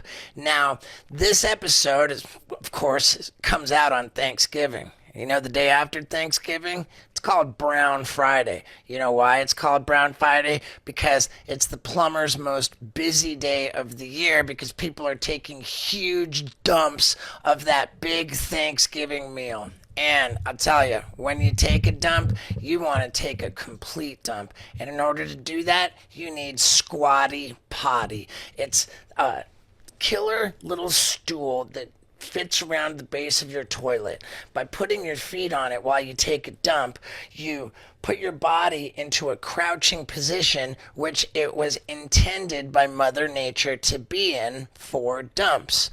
I mean, Mother Nature didn't have toilets that we sit on. We're in the wrong position to be taking a dump when we're sitting on the toilet. And I've firmly believed in this product since years before I ever got into business with this company. I've been using Squatty Potty for almost an entire decade, and I feel so good about it, man. It just helps you take a more complete dump. It keeps you healthier. And not using Squatty Potty, I think, is a health risk. So get one of these cool Squatty Potties for your toilet and get 20% off your order by going to squattypotty.com/Stevo. Again, that's 20% off your order at squattypotty.com/Stevo. Now, let's talk a little bit more about those pandemic restrictions. Only 2 gallons of water, only 1 thing of oatmeal. You could take no more than 4 pounds here in Texas. Like, they had very strict, this is like what you're allowed to do. We also had we called it snowpocalypse here. We had a cold front come in, and it was like 2 weeks of snow. The state is built. Was that when Ted Cruz went down to Cancun? That's the one. Yeah. That's and a couple years ago. So because of the cold front came in, and the electrical power grid could not withstand the heating. Yep. Phased blackouts. And while COVID is happening, while people are still like freaking out and rioting, people were scared, and everything was still fine. But nothing actually had gone wrong yet, right? And so we are very, very, very in a precarious place of truly things going bad. Right. So yes, people are doing training. We do training. We have provider courses, protector courses, situation awareness courses that are all civilian facing. And then we have a military law enforcement wing where we train departments on how to respond and react to a lot of those things. But then on like the national level, there are absolutely exercises that are going on, training around this stuff. If there is an apocalypse or a reset, what are like the top 3 things that you're glad you have? You want a generator, you want a food supply, and you want a gun. Those are good. Anything else? Water? Like if we went down this prepper, because I'm like prepper. You're a prepper? I'm prepper. No shit. Yeah. tribe, community, family, friends. It's really easy to be like, I got my go bag, I got my gun, I got my water purifier, I have a generator, and cool, that stuff's gonna last like a week. When it really comes to longevity, it takes a community. It takes trusted allies. Like if you think Hunger Games, you really have to have a group, a connected group that have shared values, that have shared vision, and will be able to collectively fight and stay together. Yeah. Can share food. So obviously, as a hunter, with my mini freezers that have redundant power sources, I'm gonna have. What's a redundant power source? It just keeps. We'll never run out of whatever. Because That's right. It just keeps going on. I don't know how the engineering is behind that, but it's really just easy redundant. engineering. It's easy. It is. It's not hard. So if the power grid crashes, right? Okay. There is one form of initial energy, like power battery systems that are powered by solar. But let's say you're in the middle of snow apocalypse and there's not enough sun to charge the batteries that keep the life supporting things going. Then we also have generators, like whole house generators that run off propane and diesel. And then you have some that are on natural gas. So when I say redundant, I mean redundant. So we'll have enough meat forever, and but I need veggies and I need fruits, but I'm not really a farmer. So back to the community and tribe, I have tons of friends in my clique to trade. That will trade, that will barter and be like, cool, here's an elk backstrap.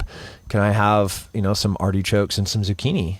It'd be great. Yeah. So what size of a community like this do you think it takes?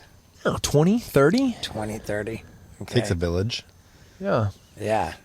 I mean, prepping. It's gnarly. Yeah. But people thought I was insane 3 years ago. In 2019. That's right. Yeah. And then, our courses are sold out for a year and a half. I can't hire people fast enough that are qualified enough to train the number of people that are asking all of the things that I was screaming from the rooftops 3.5 years ago. And the reset hasn't even happened yet. That was just a little taste of here's something that barely kills anybody, but gets you kind of a little bitty sick. Yeah. I think it's wild that the 3 years, 3 years ago, people weren't hip to this. Yeah.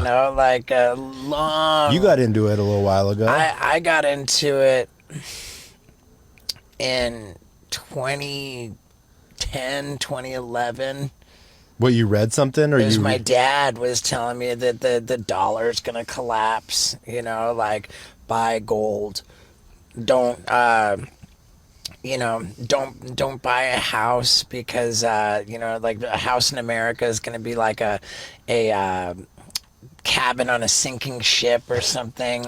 Now I don't think that America. My dad would have everybody believe that America's in a much worse position should the dollar collapse.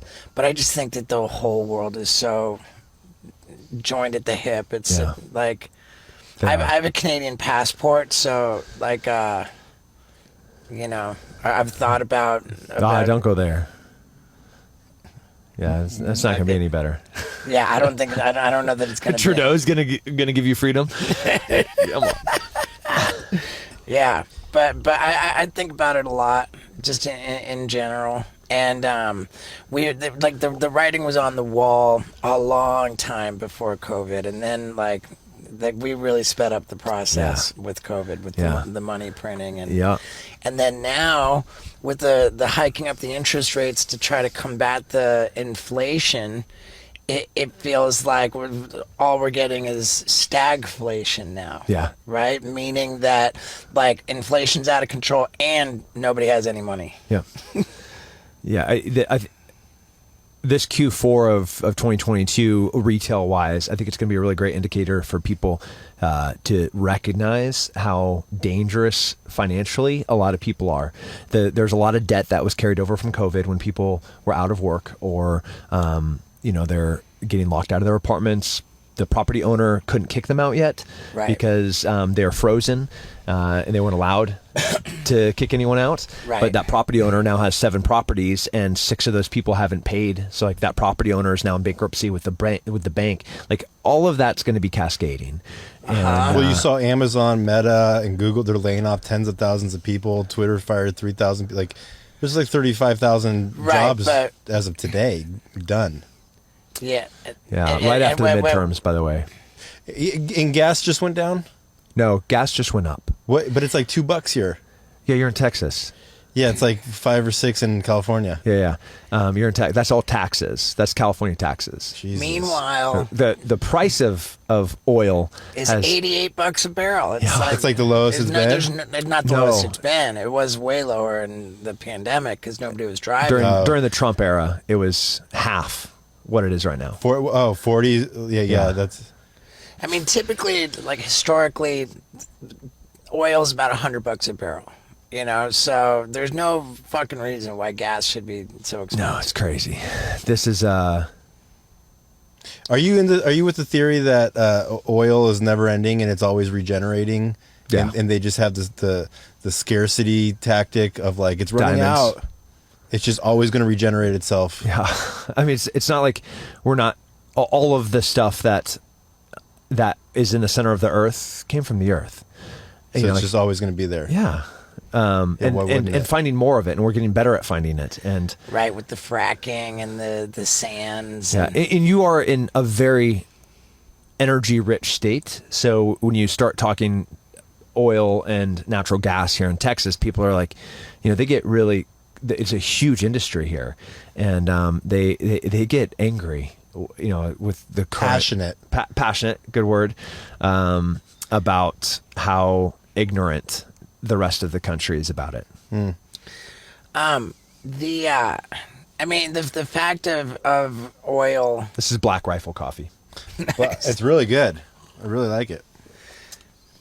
Oil, like what America It tastes like oil. consumes, like 2 million barrels more oil every day than it produces. Is that what it? So there's like a net negative But we can produce as much as we want, but we don't. because of the Keystone Pipeline. A variety of reasons. That being one of them. Where we're allowed to drill, where we're allowed to have pipes, but production and storage are federally controlled, and that ebb and flow happens with every administration. And right now it's very constricted. And then during the Trump era, it was very, not even very loose. It was loose. So it's like, it's always currently we're in a delta where we're using reserves or we're buying it from foreign. But we absolutely have the ability to be totally energy independent. That would be good. No, like we could do it like that, and we're energy independent. You mean America just relies on itself for whatever Yep. it needs, all Yeah. the resources. So All resources, energy wise. So what's the holdup? Why wouldn't we do it? Bureaucracy. That's voter problems. Voter problems, Yeah. huh? Why? The talking points of like the Green New Deal or what kind of energy renewable energies we're supposed to be having, and all of that is the biggest scam of anybody with any understanding of economics and math that looks at any form of renewable energy, and it's like, wait, it takes how much materials to make one wind turbine, and that wind turbine makes how much power, and that power is then stored in how many lithium batteries, and those lithium batteries take how much material. So like the carbon of this compared to the carbon, well, that doesn't make sense. Okay, we'll move to another one. Let's go to solar. Okay, so to make a solar panel, we're going to find these materials and we're going to buy it from this place and then ship it from there to here. We're going to manufacture it in this other country and then ship it from there to here. And then we're going to make all of that energy. And then we're also going to need the batteries. And to buy those lithium, we have to buy that lithium. It's only in a few different you're places. saying that renewable energy is It's not a scam. Okay. It's a scam. Like, go nuclear if you really care, or just realize that we have enough energy with true and energy independence here. I mean, there is, like, for all the people talking about how great electric cars are. Yeah, like you're the- running on coal, brother.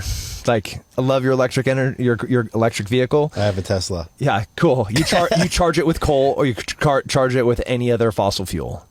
So my carbon footprint is actually not doing pretty good since I bought a Tesla. No. Because I guess that once the battery dies out, they got to bury it and never, like, biodegrades into the ground, so it's there forever. Yeah, I don't know. I don't know how lithium biodegrades. Yeah. Probably not pretty good. No, but like, man, there's amazing. Joe Rogan had him on their podcast. This brilliant.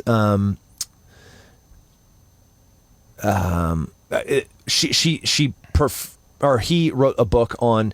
All he did was compare for an individual all forms for a human to live of energy, and the most efficient, the least amount of waste with the least lowest amount of carbon was nuclear by this crazy margin. I mean, we're talking like a couple of tablespoons. But but there was a visual representation, and on the furthest end of the spectrum was renewable energies, like the amount of crap for renewable energies, and it becomes obsolete so fast, and then it's all trash. And as a dude that like spends lots of time in third world countries, and which are the second and third markets for used renewable energies. So all the solar panels that are on every house in America right now that have their 20-year lifespan, when those get pulled off, those get shipped to Africa, and they exist for another 5 or 10 years. And then but they try to use them for 5 or 10 years, but marginally effective. Then they just end up in Africa. It's like it's the garbage disposal for the rest of first world countries. Kind of like Michigan is the garbage disposal for Canada. Yeah, ouch. Like Canada pays Michigan to deliver or to take their trash. Really? Yeah, I think that's like I want to say Michigan's biggest industry. Trash. So, yeah. That's sad. How many countries have you been to? Do you know that number? I have like 8 or 9 stamped out passports. Yeah. Because Steve and I like to keep track.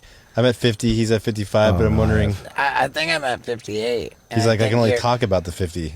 Yeah, I don't know. I mean, like on Africa, I was with my kids just a couple of days ago. I was pointing at like the 1 or 2 countries I hadn't been to. Wow. And like the whole continent. And then in Europe, I don't think. I mean, Russia is the only one. Really? You've never been to Russia, huh? Yeah, can't go there. You can't go there. Dude, no. You'll go to jail faster than Brittany Granger. Or whatever that is. For real. Yeah, she had a vape pen. Hey, so this special forces dude just landed in Moscow. Yay. Yeah. Jason Bourne just landed. Right. Oh, man, could you imagine? That'd be Right, but rad. that hasn't stopped you from going to the Middle East. So Yeah, but he's like probably camouflaged in the heat of the night. Yeah. Dressing and up he's like not- a tree for 3 weeks. He's not coming through the airport with his passport. Right. He's not Argo fucking, going through trying to get people out like that. No. What? That was I remember the last thing that really, like the TMZ and Tim Kennedy and he, like they're gonna, they're gonna come after him. The ISIS. Oh, yeah. That was a while ago. It was a long time ago. Yeah. Yeah. ISIS was here in Texas when I first moved here. They were like actively recruiting for a couple of years to try and find an ISIS radical operative to find out where I lived to attack me and my family. So the FBI shows up at my door. Well, they called me first, and they're like, "Hey, we have credible information that ISIS is trying to recruit locally somebody to come and kill you." Can you imagine finding out that ISIS is trying to send someone to your house to kill you? Let that sink in. And imagine how well you would sleep that night. Well, now imagine that you're sleeping on a mattress from helixsleep.com. Sleeping just got a lot easier. Why? Because when you go to helixsleep.com, you take this fun, super fast little quiz which matches you up to the perfect mattress for you and or your partner. And boom, you're set up with the most comfortable, most effective, best rest mattress that you can get.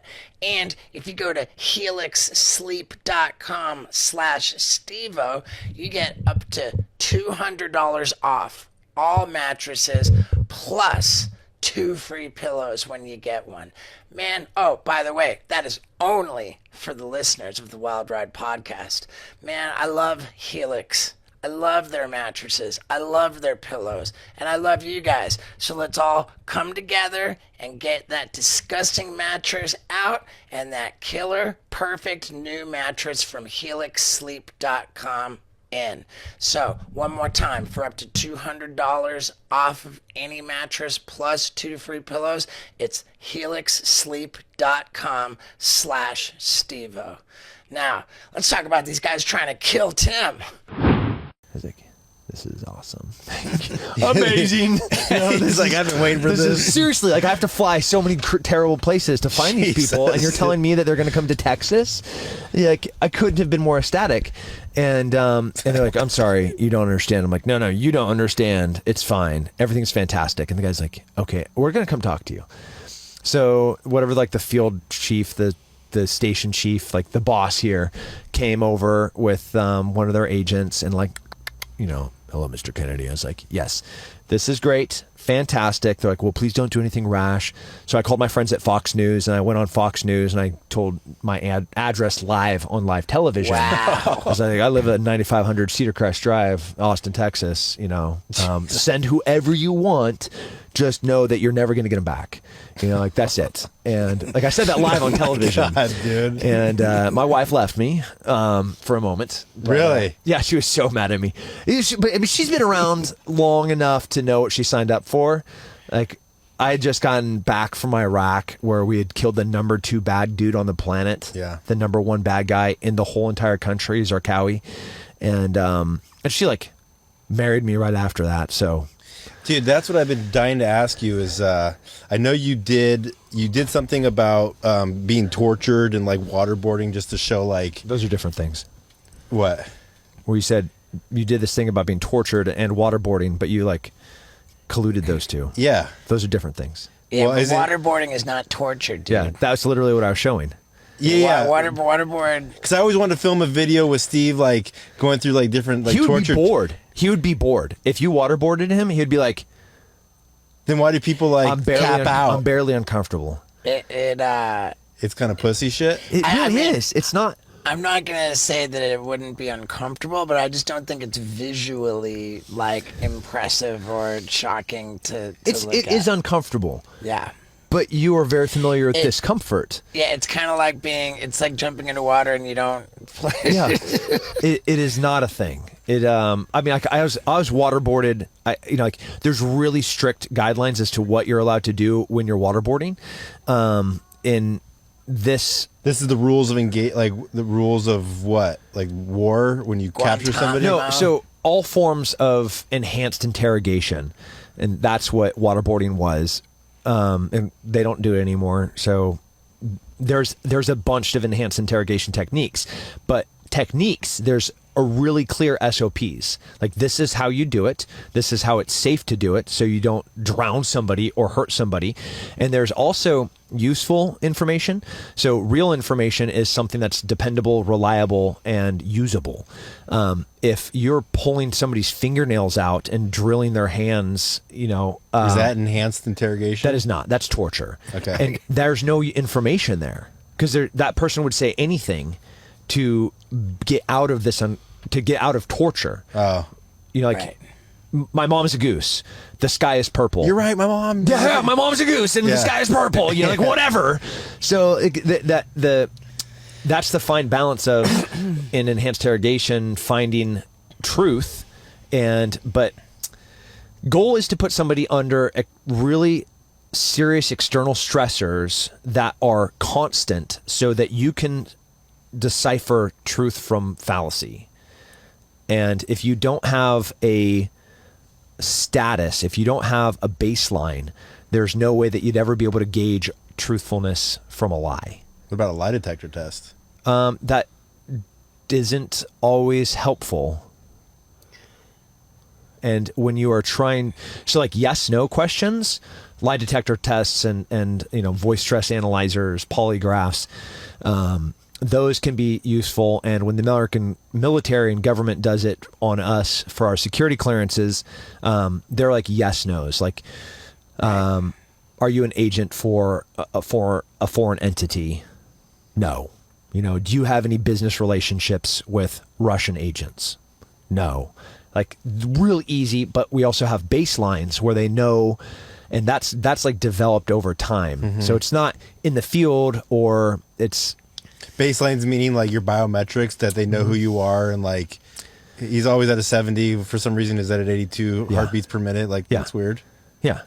That's right. interesting. And in like high stress situations with enhanced interrogation. Yeah. They call it BIT or TQ. BIT is battlefield interrogation techniques, or TQ is tactical questioning. And in like an initial, like if I first get a bad guy, there are more relaxed rules initially during the initial time that we take this person in to ask really relevant, important questions about saving and protecting people's lives. Like specifically, are there any current operations that are targeting, Americans or their allies in this region? Like that line of questioning, and it's intense initially. Back to the giving your address out on Fox News. Yeah. Does nothing came of it? Now they're cowards. Just flat out, they're cowards. Like the Taliban just started reimposing Sharia law in Afghanistan. Like girls, like they're chopping off people's hands. Yeah. And What's happening in Iran? That all the protesters are getting murdered. 14,000 people are getting murdered. Is that true? Yeah. Because so beautiful. I mean, what a courageous moment of this young, beautiful girl took off her headscarf, and she was walking towards this paramilitary line with her headscarf off, in an act of defiance. And that was the last video that anybody ever saw of her, because when they captured her, then they beat her, tortured her to death. That sparked this initial, I wish I could say revolution, but it's not. But it was like this big protest in support of this first girl. I can't even pronounce her name. That was tortured and murdered for not wearing a headscarf. So then everybody started doing it. And then what did the Iranian government start doing? All of the people that then were along with this protest, they're like, cool, we'll just take you and you and you and you and you, and they just kill you. there's like 14,000 people that are I don't know the number, but it's a crazy, absolutely unimaginable number. And they're like young people that just want to live. Jesus. Yeah. Fuck those guys. That's gnarly. Yeah. Yeah, fuck those guys, and it's Cedar Crest. Yeah.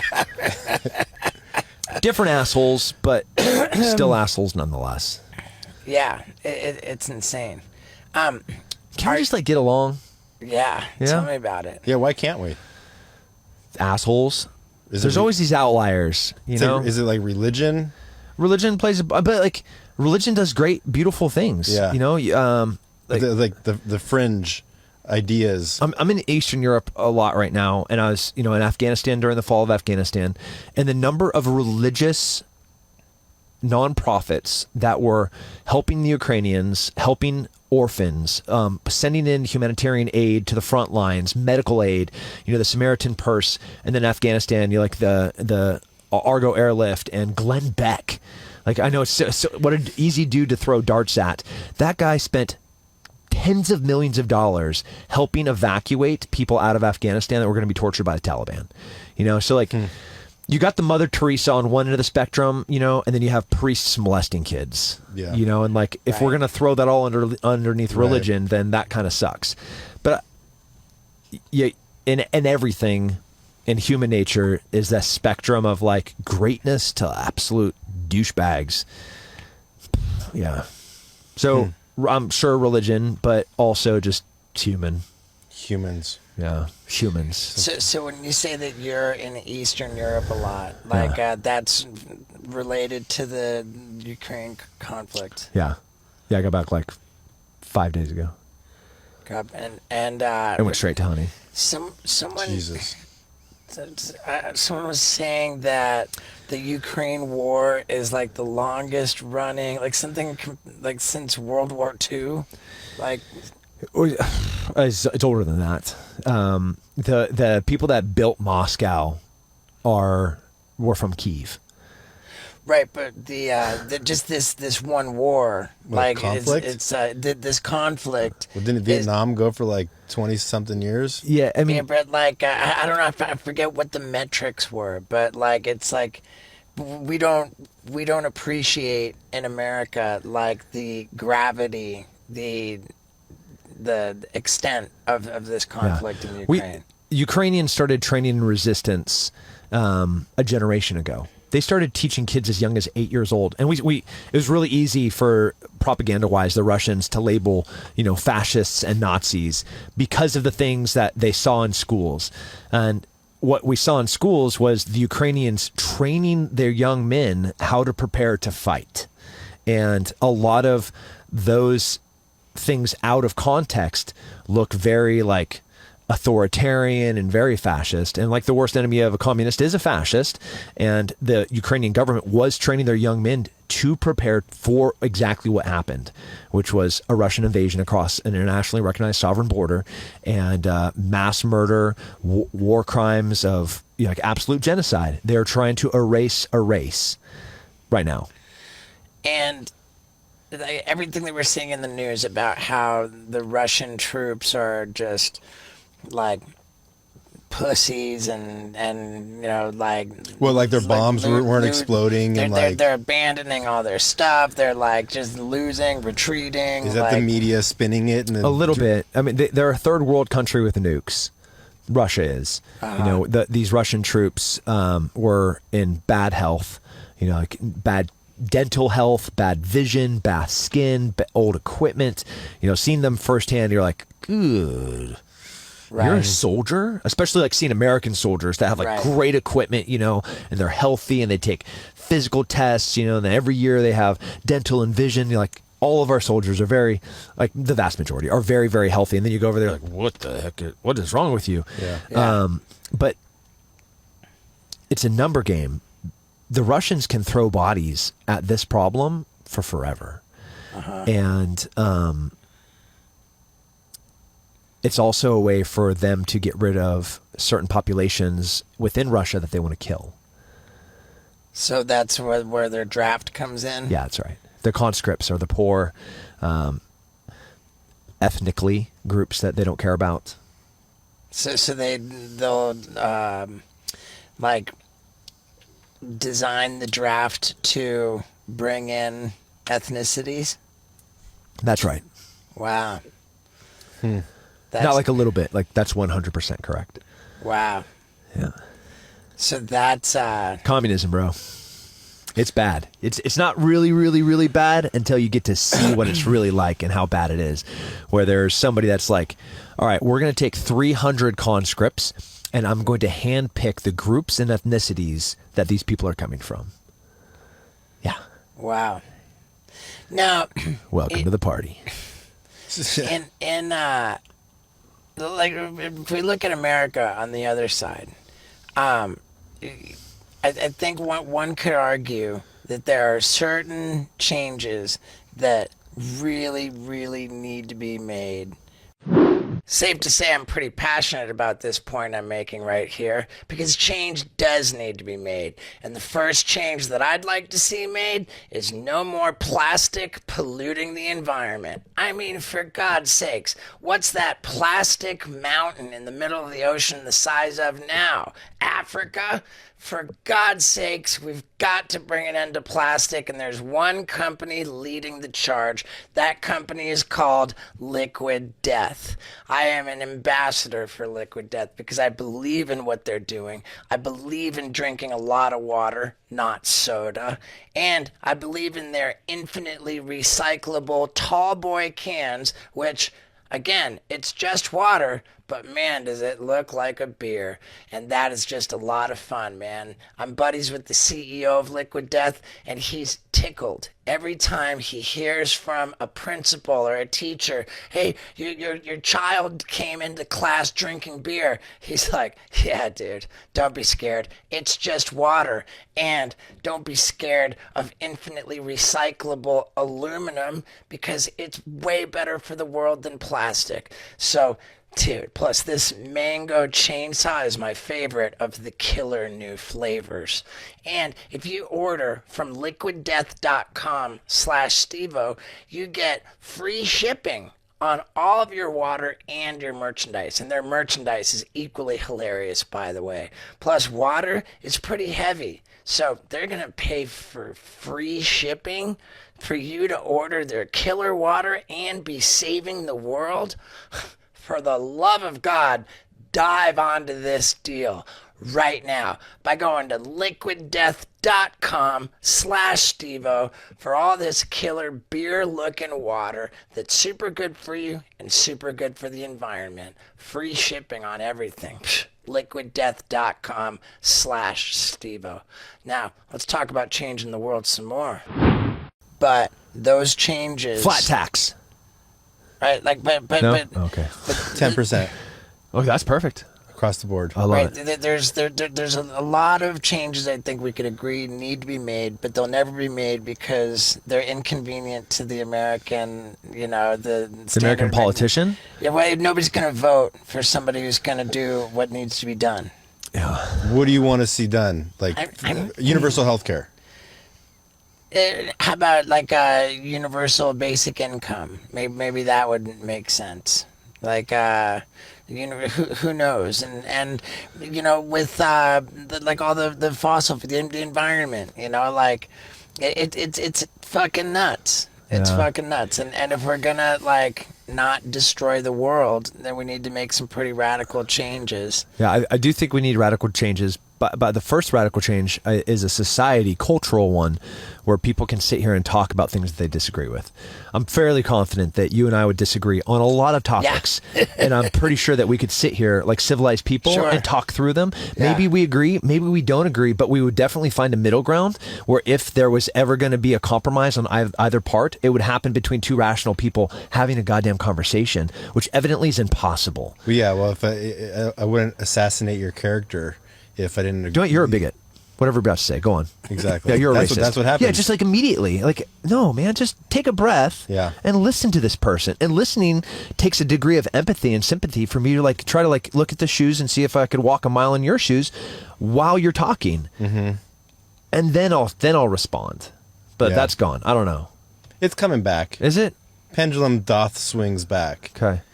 I can't open like what are all the dumb like, Truth, social media, or Parler, or Twitter, or all of them are just like crazy people. Mm-hmm. Yeah, I think social media is a really big problem too. For sure. Big time. Wait, doesn't it incentivize people to like talk negatively? Mm-hmm. Well, yeah. I mean, dude, like you ever have somebody talk shit on like one of your, and then you see that person in real life? Does that ever happen to you? It's happened one time. Because I actually don't read any of my comments. I was on Lance Armstrong, another Texan. Great, man, you should do a podcast with him. He's brilliant, super successful entrepreneur and investor, in addition to like being one of the greatest athletes in our time.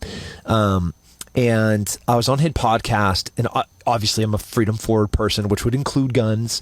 And Lance has never shot a gun before, and he's like, he and his audience are on the opposite end of the spectrum when it comes to like Second Amendment stuff. And like, I love all of them. Like, I'm a constitutionalist totally. And in our conversation, I compromised language and said, he's like, are you for any forms of gun control? And I was like, well, all gun laws are a form of gun control, and there are good gun laws. So could gun control be a solution? Absolutely. That one sentence of Tim Kennedy saying that gun control is a solution, every single conservative on the planet was like, Tim Kennedy's a redcoat, he's a FUD, he's a complete traitor.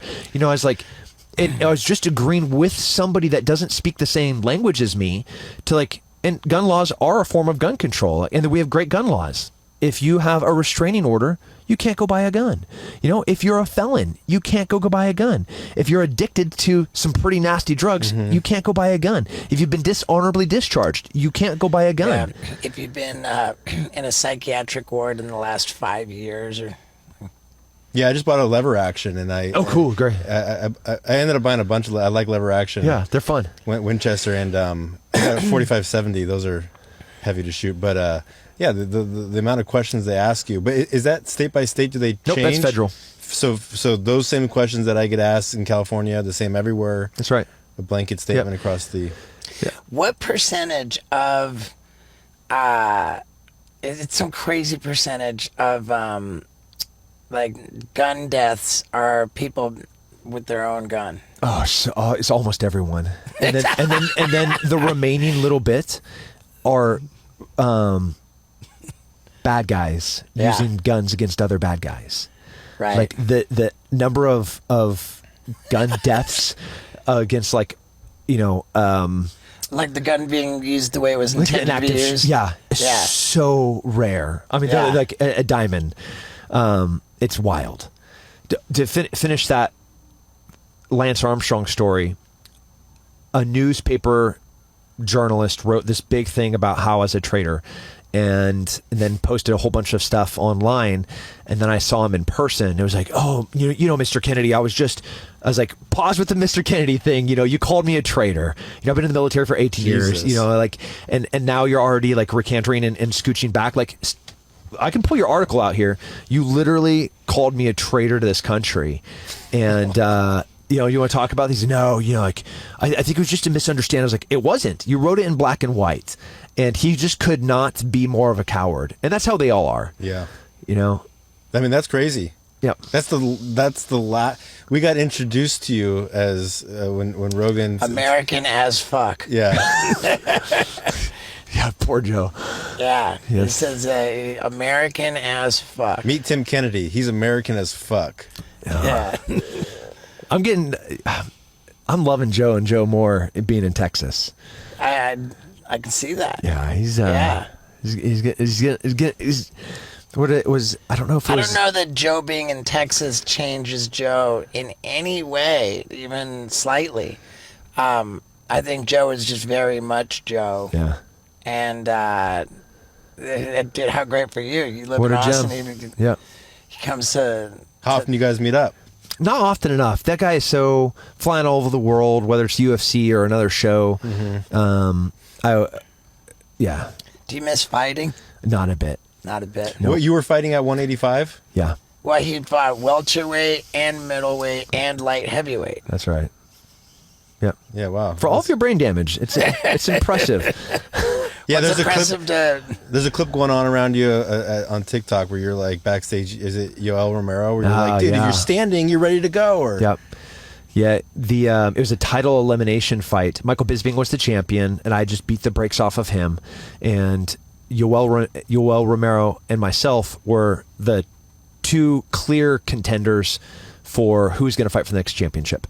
And we fought each other. I knocked him out in the end of the second round, and then the bell rings, and he doesn't answer the bell. And it's real clear rules with the athletic commission. You have 10 seconds to answer the bell. If you don't, it's a forfeit.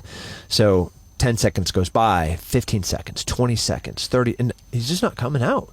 And so I start celebrating, mouthpieces out. I'm pointing at Danny White, like, hey, you're paying me, and like, give me my title fight. I'm pointing at my wife, like, wear those red panties, like, it's gonna be a great night, just totally celebrating. And for whatever reason, the ref lets the fight then commence. A minute and 40 something seconds later, and I get just obliterated. And all the adrenaline was out of you. You're ready. Yep, I'm partying mode. Jesus. And the whole time, he's sitting there on the stool, just dead focused on me, trying to get back in the fight. And the whole time, I'm just leaving the fight. And so that after Yoel comes up and starts apologizing to me in the back. And I was like, you know the rules. You know that you cheated. Don't come back here and try to placate another coward. And like, you know exactly what you did. Yeah. And it's fine. You cheated and you got away with it. But don't come back here and talk to me about it. Right. That was that video. Man, He's like, you're just so un-American. Yeah. he is un-American. He's Cuban. Yeah. No, he was saying that to Tim. Right.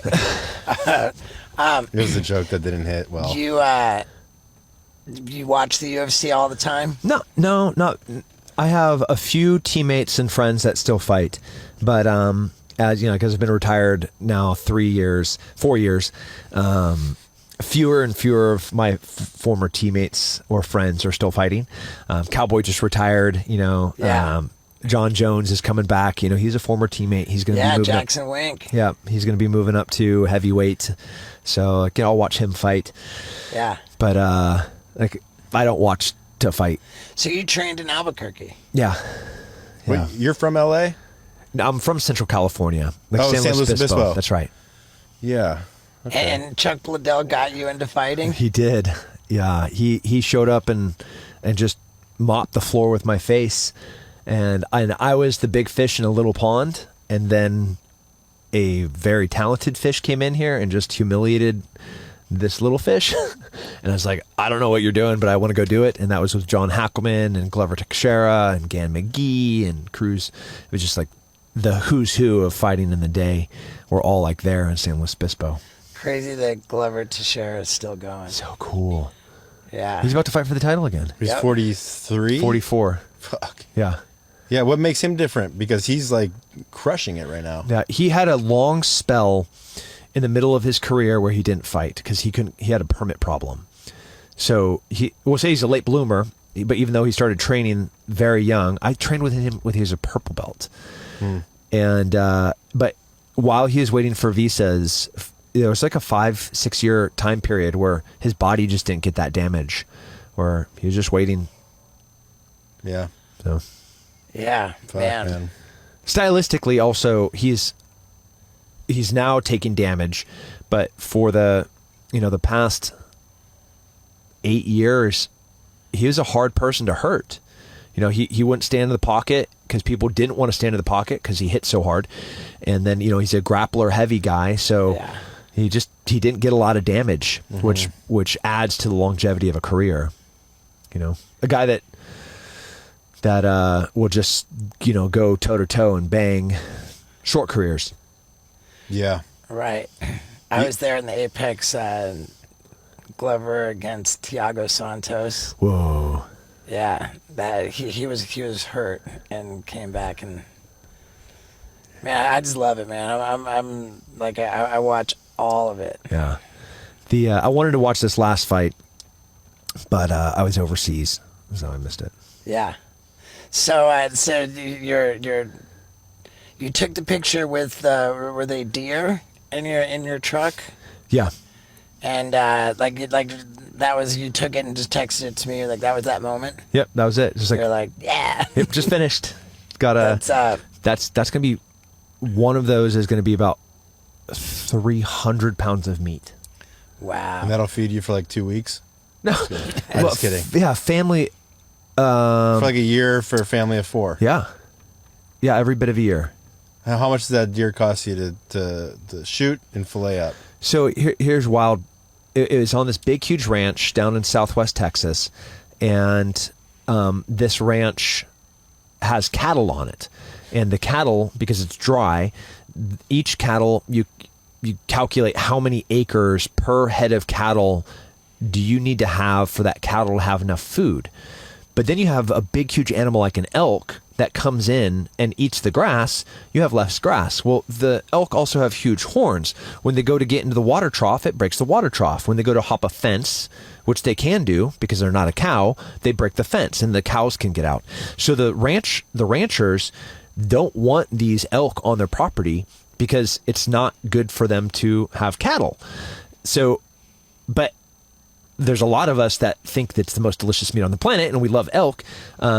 So I pay the rancher access to his property. There's no public land really in Texas, like Colorado or Idaho, or like there's. I'm not asking the government permission to go on. I'm asking a private ranch owner if it's okay for me to go onto his property to shoot something, and then I pay the rancher whatever I shot.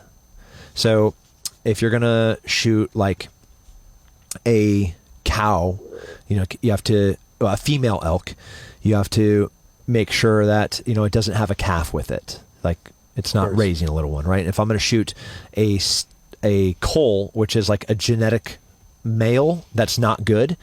So we want like nice, normal, healthy herds, but maybe this one has like a spike for its horn, and then like a regular antler over here. But elk fight, so when he goes to fight another elk, he's going to stab him, right? And so like we want to get rid of that because that's a bad gene that is bad for the genetics of, or maybe they have like a busted leg or like a disease. That's a coal animal, and each of those things are different prices.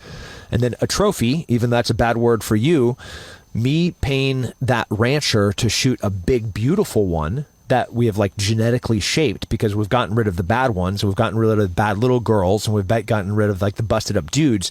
Now we're gonna have a big beautiful elk.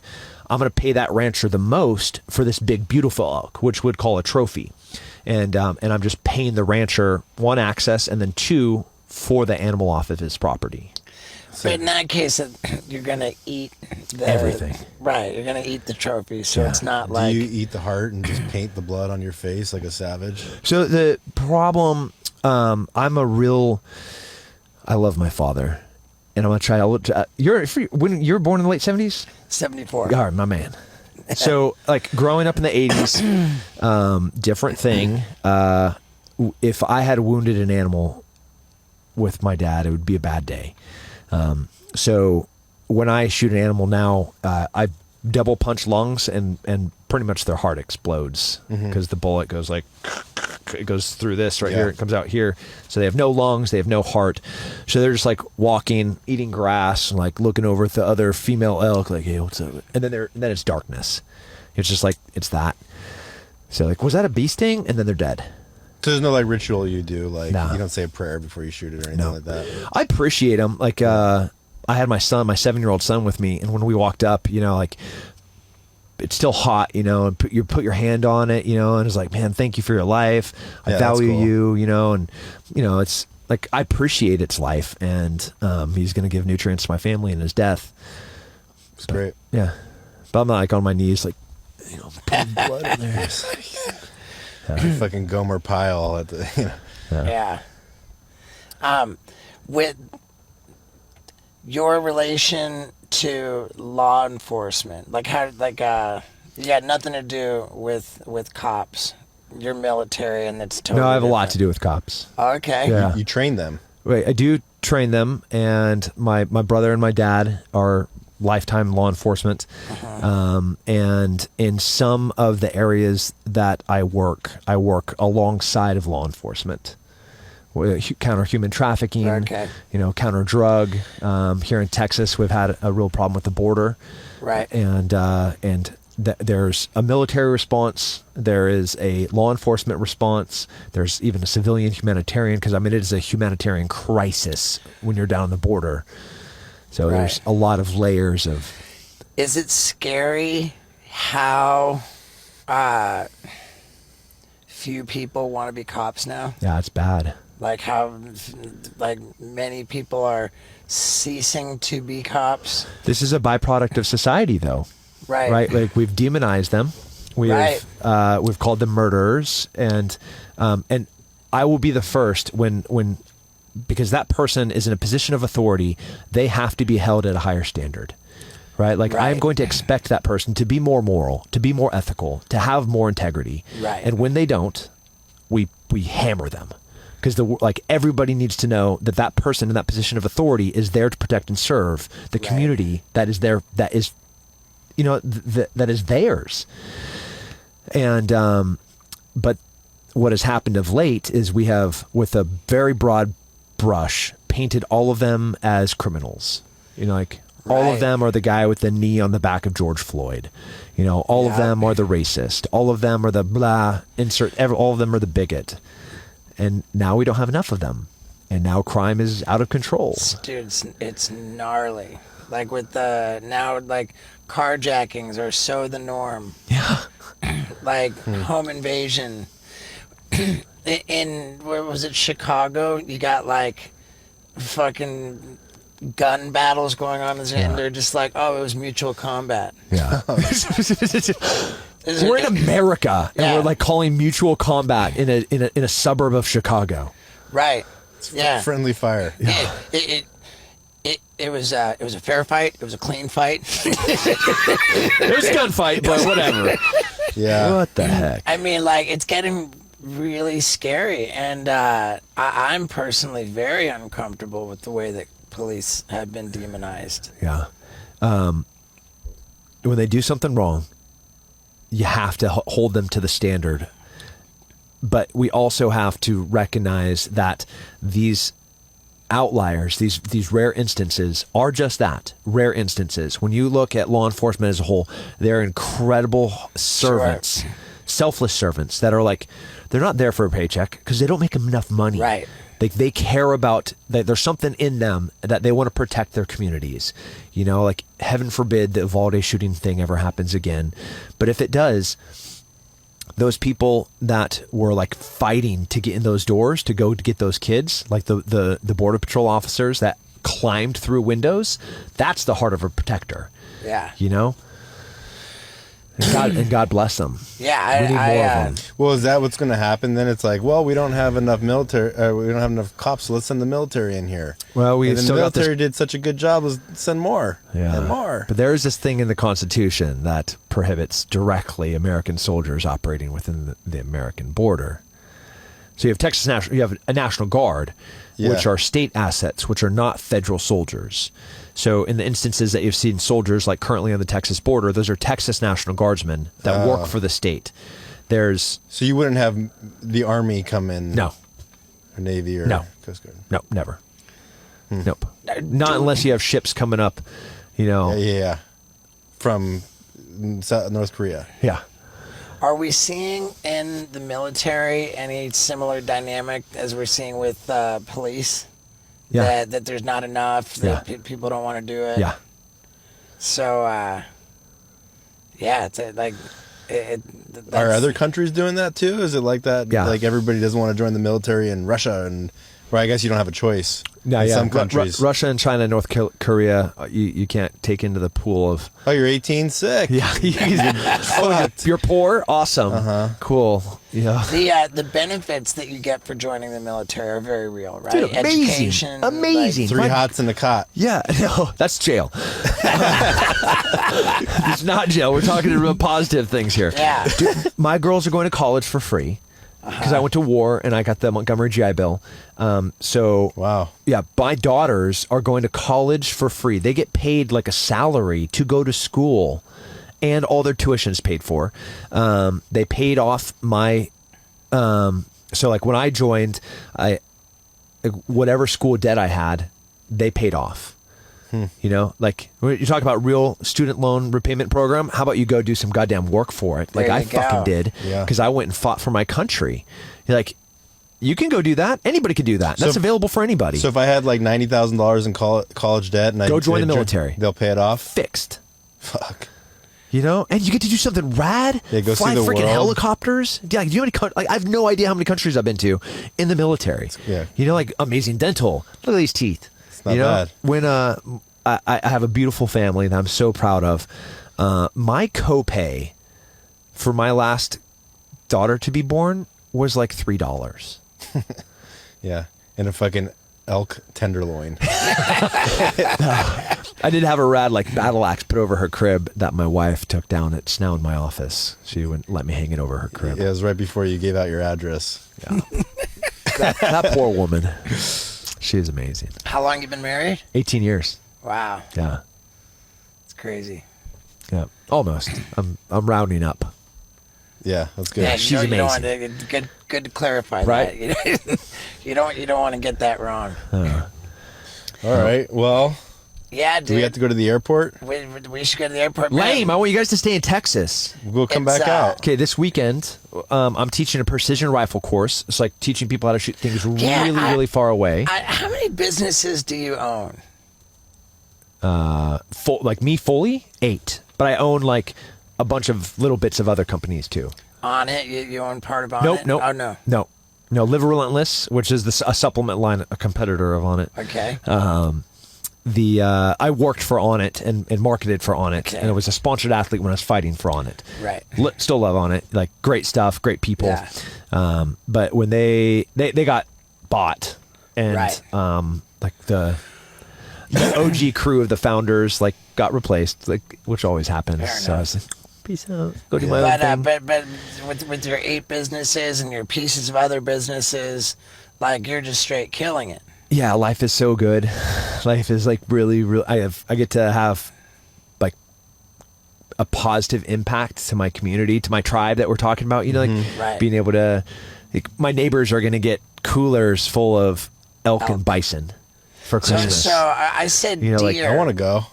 On cool. the when I said in the photo you sent deer, but deer is not elk. Deer is not elk. So No. it was elk. Deer is fine. We're in the middle of rifle deer season right now. Okay. But it would take 10 to 12 deer To equal provide the amount of meat that came off of my one elk. Right.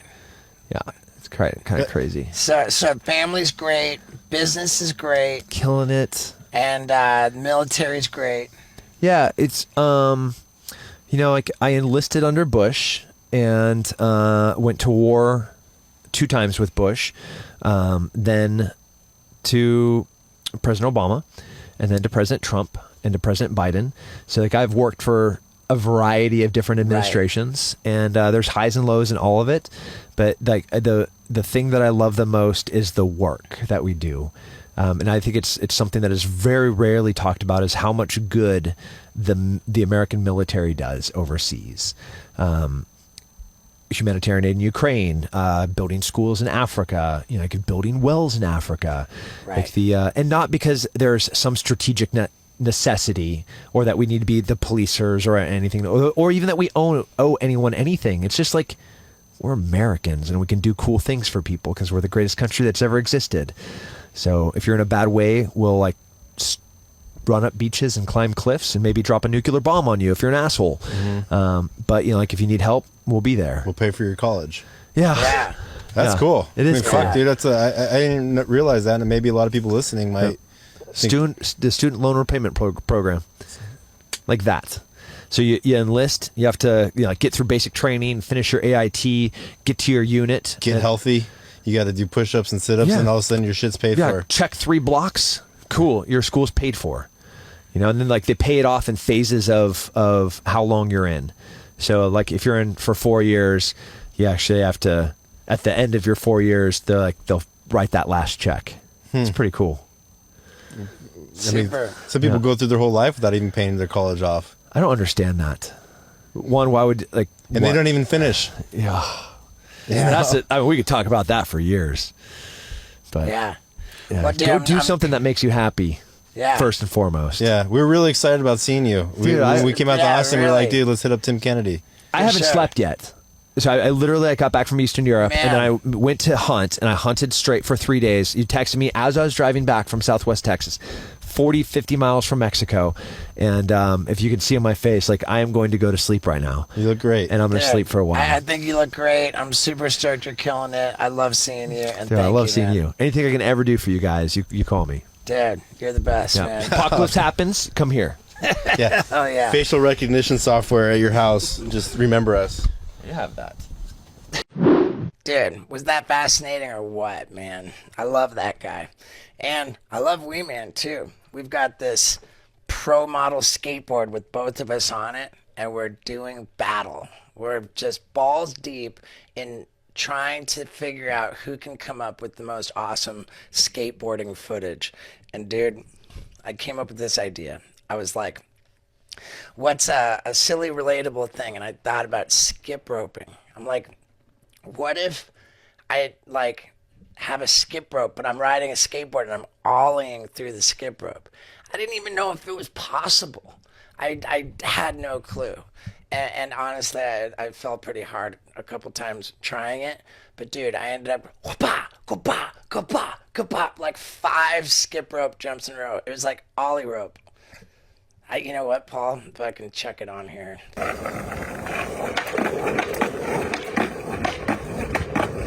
It's like that, we man.